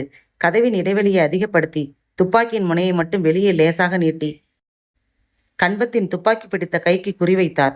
விசையை இழுத்து சுட்டார். ஆனால் குறி தவறி சுவரில் அலங்கார பல்பு ஷேட் சிதறியது. சுதாரித்த கண்பத் சட்டென்று எதிரே பாய்ந்த ஜார்ஜ் டி சில்வாவின் கழுத்தில் கை போட்டு வளைத்து கொண்டு துப்பாக்கி அவன் நெற்றிப்பொட்டில் பதித்தான். ரூமுக்குள்ள யார் இருந்தாலும் மரியாதையா வெளியில வாங்க. துப்பாக்கியோட. கமான், இல்லைன்னா இவனை சுட்டுடுவேன். ஸ்ரீவர்மாவுக்கு வேறு வழி இல்லை. வெளியேறினார். இன்னும் 2 நிழல்கள் தெரியுதே, வாங்க. பரத்தும் சுசீலாவும் வந்தார்கள். நினைச்சேன், டெல்லி வந்த பிள்ளைங்க இன்னும் நம்ம வழியில குறுக்கிட காணமேன்னு. இது யாரு? கட்டிங்க பார்த்தாலே தெரியுதே, போலீஸுன்னு. ஆனா அதிர்ஷ்டம் எப்பவும் என் பக்கம்தான். மிஸ்டர், துப்பாக்கி டீப்பாய் மேல வைக்கலாம். ஸ்ரீவர்மா வைக்க எடுத்து தன் பாக்கெட்டில் செருகி கொண்டு ஜார்ஜ் டி சில்வாவை விடுவித்து, எல்லாரும் கை தூக்குங்க. தூக்கினார்கள். கண்பத் சுசீலாவை நெருங்கினான். அவள் இடுப்பில் துப்பாக்கியை பதித்தான். நீ என்னோட வர. நாளைக்கு என்னோட இன்னொரு டீல் முடிகிற வரைக்கும் நீ என் பணைய கைதி. அப்புறம் ஒரு நாள் மட்டும் என் படுக்கைக்கு கைதி. நோ என்றாள். நட என்னோட. இயல்பா சிரித்தபடி என்னோட நடக்கணும். என் துப்பாக்கி ரகசியமா உன்னை தொட்டுக்கிட்டே இருக்கும். கத்தினாலோ தப்ப நினைச்சாலோ இரக்கமில்லாம சுடுவேன். நீங்க 3 பேர் இந்த இடத்த விட்டு அசையக்கூடாது, தொடரக்கூடாது. சுசீலா உயிரோட வேணும்னா ம் கமான் பேபி. பணப்பெட்டி தான் கொண்டு வந்த பெட்டி இரண்டையும் எடுத்துக்கொண்டதோடு அந்த அறையின் டெலிஃபோன் மற்றும் இன்டர்காம் தொடர்புகளை துண்டித்துவிட்டு அறை சாவியும் எடுத்துக்கொண்டு ஆட்டோமேட்டிக் லாக் சிஸ்டம் கொண்ட அறைக்கதவை அறைந்து சாத்திவிட்டு சுசீலாவை மிரட்டலாக நடத்தி காத்திருந்த டாக்ஸியில் ஏற வைத்து அருகில் அமர்ந்து புறப்பட்டு வழியில் 2 டாக்ஸிகள் மாறி கேலாட் ஹோட்டல் வந்து மீண்டும் ரகசிய துப்பாக்கி முனையால் சுசீலாவை நடத்தி அவளுக்கு எந்தவிதமான சந்தர்ப்பமும் கொடுக்காமல் தன் அறைக்கு கொண்டு வந்தான். உள்ளே வந்ததும் அவளை கட்டிலில் தள்ளினான். ஈதர் நனைத்த கர்ச்சிப்பை வலுக்கட்டாயமாக முகர வைத்து மயக்கப்படுத்தினான். அறையின் பாத்ரூமில் பாத்டப்பில் நீளமாக அவளை படுக்க வைத்துவிட்டு புறப்பட்டு சினிமா தியேட்டர் போய்விட்டான் கண்பத். கண்பத்திற்கு மிகவும் பெருமிதமாக இருந்தது தன்மேல். என்ன ஒரு மூளை என்னுடையது! இப்போது 20 லட்சம் என் அறையில். இன்னும் ஒரு 20 லட்சம் கிடைக்கப் போகிற ஒரிஜினல் ஓவியம் ஹோட்டல் ரிசப்ஷனில் உள்ள நான் கேட்டு பெற்றுக்கொண்ட லாக்கரில் இருக்கிறது. இரவு சுசீலாவுக்கு மீண்டும் மயக்கம் கொடுத்து விட வேண்டும். காலையில் வெஸ்ட் பெர்னலில் இருந்து ஹீல் பிரிச்சோடாவின் மற்றொரு ரசிகன் ஃபூசோ பெர்னாண்டஸ் வருகிறான். வரட்டும். அவனிடம் உண்மையான ஓவியத்தை தந்துவிட்டு டெல்லி நண்பனிடம் துப்பாக்கியை ஒப்படைத்துவிட்டு அவன் உதவிகளுக்கு பேசிய 1 லட்சத்தை கொடுத்துவிட்டு சுசீலாவை கதற கதற பதம் பார்த்துவிட்டு 39 லட்சத்துடன் சென்னை. கண்ணபிரானுக்கு சேர வேண்டிய 12 லட்சத்தை கொடுத்தது போக எனக்கு மட்டும் ஒதுங்குவது 27 லட்சம். என் மூளைக்கு விலை. சினிமா பார்த்துவிட்டு இரவு 9:30 மணிக்கு கேலார் ஹோட்டல் திரும்பினான் கண்பத். அறைக்கு வந்தான். பாத்ரூம் திறந்து பார்த்தான். சுசீலா உறக்கத்தில் இருந்தாள். சாத்தினான். அந்த லாக்கரின் சாவி இருக்கிறதா என்று கட்டிலின் மெத்தையை உயர்த்தி பார்த்தான். இருந்தது. 20 லட்சம் கொண்ட சூட்கேஷை லாக்கரில் வைத்து விடலாம் என்று தீர்மானித்தான். அறையை பூட்டிக் கொண்டு கீழே வந்தான். ரிசப்ஷன் அருகில் இருந்த லாக்கர் அறைக்கு வந்து தன்னுடையதை திறந்தான். ஓவிய சுருள் இருந்தது. சூட்கேஷை உள்ளே வைத்தான். அந்த ஓவிய சுருளில் தான் ரப்பர் பேண்டை நடுமையத்தில் போட்டிருந்தது போலவும் இப்போது அது சற்று தள்ளியிருப்பதும் போலவும் உணர்ந்தான். புருவங்கள் முடிச்சிட்டன. கையில் எடுத்து ரப்பர் பேண்டை நீக்கி விரித்து அதிர்ந்தான். இது ஒரிஜினல் ஓவியமில்லை, powder print copy. My God! எப்படி எப்படி இது சாத்தியம்? என் லாக்கருக்குள் யார் வந்து எப்படி மாற்ற முடியும்? சென்னையிலேயே யாராவது மாற்றிவிட்டார்களா? சென்னையில் பார்த்த பின் இப்போதுதான் மறுபடியும் பிரித்து பார்க்கிறேன். எப்படி எப்படி இது? பணப்பெட்டியை லாக்கரில் வைக்காமல் எடுத்துக்கொண்டு மீண்டும் அறைக்கு வந்தான். வியர்த்தது. கட்டிலில் அமர்ந்து யோசித்தான். யார் நடத்தினது? எப்போது நடத்தியது? பாத்ரூம் கதவை திறந்தான். சுசீலா அவசரமாக கண்களை மூடிக்கொண்டாள். அதை அவன் பார்த்து விட்டான். இவளுக்கு மயக்கம் தெளிந்து ஏதோ விஷமம் நடத்தியிருக்கிறாள். கண்பத் ஆத்திரமாக அவள் கையை பற்றி எழுப்பி அறைக்குள் அழைத்து வந்தான். சூட்கேஸில் துணிகளுக்கு அடியில் வைத்திருந்த துப்பாக்கியை கையில் எடுத்துக்கொண்டான். சொல்லு, நெஜ ஓவியம் எங்க? எனக்கு தெரியாது என்றாள் சுசீலா. இப்போ உன்னை சுட போறேன், சொல்லிடு. நோ, வேணா, என்னை சுட்டுடாத ப்ளீஸ் என்று பதறினாள் சுசீலா. எதிரே நின்றவன் அவள் வார்த்தைகளை அலட்சியப்படுத்தினான். அவன் கையில் இருந்த நிறைந்த வயிறு துப்பாக்கி சிரமாக அவளின் வாசனை மார்பை குறிப்பார்த்தது. சொல்லிடு. நீ உண்மையை சொல்லிட்டா நான் உன்னை சுட வேண்டிய அவசியம் இல்லை. சொல்லு என்றான். மாட்டேன், சொல்ல மாட்டேன். அப்போ எனக்கு வேற வழியே இல்லை. அவன் துப்பாக்கியின் விசையை அழுத்தினான், இரக்கமே இல்லாமல். பரத் என்று அலறி சரிந்தாள் சுசீலா பாவனையாக. தன் துப்பாக்கியிலிருந்து வெறும் சத்தம் மட்டும் வந்ததை ஆச்சரியமாக கண்பத் பார்க்க கட்டிலுக்கு அடியிலிருந்து ஸ்ரீவர்மாவும் மரபீரோவை திறந்து கொண்டு பரத்தும் வெளியில் வந்தார்கள். கமான் மேன், சுடு என்று அவனை நெருங்கினார் ஸ்ரீவர்மா. விமானத்தில் திரும்பும்போது சுசீலா கேட்டாள், சஸ்பென்ஸ் போதும். கரெக்டா எப்படி கேலாட் ஹோட்டலுக்கு வந்தீங்க? சார்ஜ் ரூம்ல அவன் மிரட்டினப்போ அவனோட மெல்லிசான சட்டை பாக்கெட்ல ரூம் சாவி இருந்தது. சாவி நேம் பிளேட்ல ரூம் நம்பர் மட்டும் தெரிஞ்சுது, 719ன்னு. 719னா நிச்சயமா 7 மாடி உள்ள ஹோட்டல்னு தீர்மானிச்சோம். 7ம் அதுக்கு மேல உள்ள மாடிகள் உள்ள எல்லா ஹோட்டல்களுக்கும் ஒரு பட்டாலியன் போலீஸ் போனாங்க. தமிழ்நாட்டு மூஞ்சினா தெரியாதா? இவனோட அடையாளம் சொல்லி விசாரிச்சதுல கேலாட்ல ரூம் போட்டிருக்கிறத தெரிஞ்சாச்சு. லாக்கர் எடுத்திருக்கிறதும் தெரிஞ்சுக்கிட்டாச்சு. அவன் டெல்லி நண்பன் சொன்னானேன்னு அவனையும் பிடிக்கிறதுக்காக ஹோட்டல் மேனேஜ்மெண்ட் ஒத்துழைப்போட லாக்கர்ல ஓவியத்தை மாத்தினோம். உனக்கு மயக்கம் தெளிவிச்சு மறுபடியும் நடிக்க சொல்லி காத்திருந்தோம். சக்கரவர்த்தி கிட்ட போன்ல பேசினீங்களே, என்ன சொன்னார்? அந்த ஓவியத்தை திரும்ப எடுத்துட்டு வர சொல்லிட்டார். ஒரு வாரத்துக்கு ஜார்ஜ் டி சில்வாவை சென்னையில தன் பங்களாவில் தங்க கூப்பிட்டுருக்கார். எல்லா பேப்பர்லயும் அந்த பையன் இளங்கோவனுக்காக ஒரு விளம்பரம் கொடுக்க போறாராம். அவன் கிடைச்சதும் அவன்கிட்ட முறையா ஓவியத்தை ஒப்படைப்பாராம். அவனுக்கு விருப்பம் இருந்தா ஜார்ஜ் கிட்ட வித்துக்கலாம். அவனுக்கு விருப்பம் இருந்தா ஜார்ஜ் கிட்ட வித்துக்கலாம். இந்த காலத்துல இவ்வளவு நேர்மையான ஆளு. கன்பத் கொலைய ஒப்புக்கிட்டானா? டெல்லி போலீஸ் சாதாரணமா? 1 மணி நேரத்துல உண்மையை வர வச்சுட்டாங்க. சென்னை போலீஸுக்கு தகவல் கொடுத்து வந்து அழைச்சிட்டு போக சொல்லிட்டாங்க. இவனுக்கு உதவின டெல்லிக்காரனையும் பிடிச்சாச்சு. இது விமானம். யாரும் தப்பா நினைக்க மாட்டாங்க. அந்த 7வது கமான். பரத் சுசீலாவின் முகத்தை நோக்கி திரும்ப. சுசீலா ஆர்வமாய் இருந்தாள், தன் முகத்தை விளக்காமல். சேலம். இளங்கோவன் அந்த கடையில் ரகசியமாக சென்று பூச்சி மருந்து வாங்கினான். நியூஸ் பேப்பரில் சுற்றி வாங்கி கொண்டான். தன் அறைக்கு வந்தான். கதவை சாத்தி கொண்டான். ஒரு காகிதத்தில் சரசரவென்று எழுதினான். மதிப்புமிகு போலீஸ் அதிகாரி அவர்களுக்கு, என் தற்கொலைக்கு யாரும் காரணமில்லை. எனக்கு வேலை கிடைக்கவில்லை. அதனால் இந்த முடிவுக்கு வந்தேன். எனக்கு உதவின சென்னை பெயர் தெரியாத அந்த பணக்காரருக்கும் நண்பன் வாசுவுக்கும் என் நன்றி. இளங்கோவன்.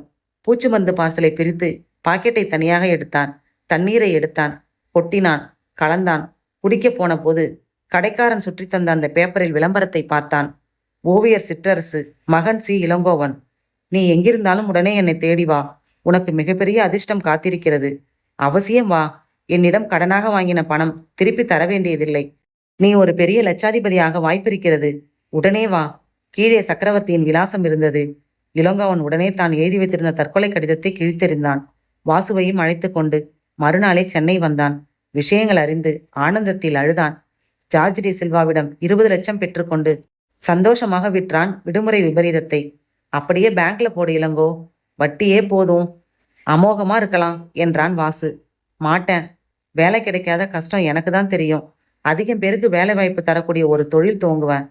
எங்க அப்பா எனக்கு எதுவுமே வச்சுட்டு போகலையேன்னு சலிச்சுக்குவேன். இவ்வளவு பெரிய சொத்தை கொடுத்துட்டார். இதை மீட்டு தந்தவங்களுக்கு முதல்ல நன்றி சொல்லணும் சார். நான் அவங்க எங்க இருக்காங்க? மூன்லைக் டிடெக்டிவ் ஏஜென்சியில. அநேகமா இப்ப அடுத்த கதையில பிஸியா இருப்பாங்க என்றார் சக்கரவர்த்தி. கதை முற்றும். என்ன நண்பர்களே, கதை வாசிப்பு பிடிச்சிருக்கா? கதை கேட்ட அன்பர்களுக்கும் திரு பட்டுக்கோட்டை பிரபாகர் அவர்களுக்கும் எனது அன்பான நன்றிகள். லைக் பண்ணுங்க, கமெண்ட் பண்ணுங்க, சப்ஸ்கிரைப் பண்ணுங்க, ஷேர் பண்ணுங்க. மீண்டும் அடுத்த கதையில் சந்திக்கும் வரை உங்களிடமிருந்து விடைபெறுவது உங்கள் பத்மஸ்ரீ. நன்றி.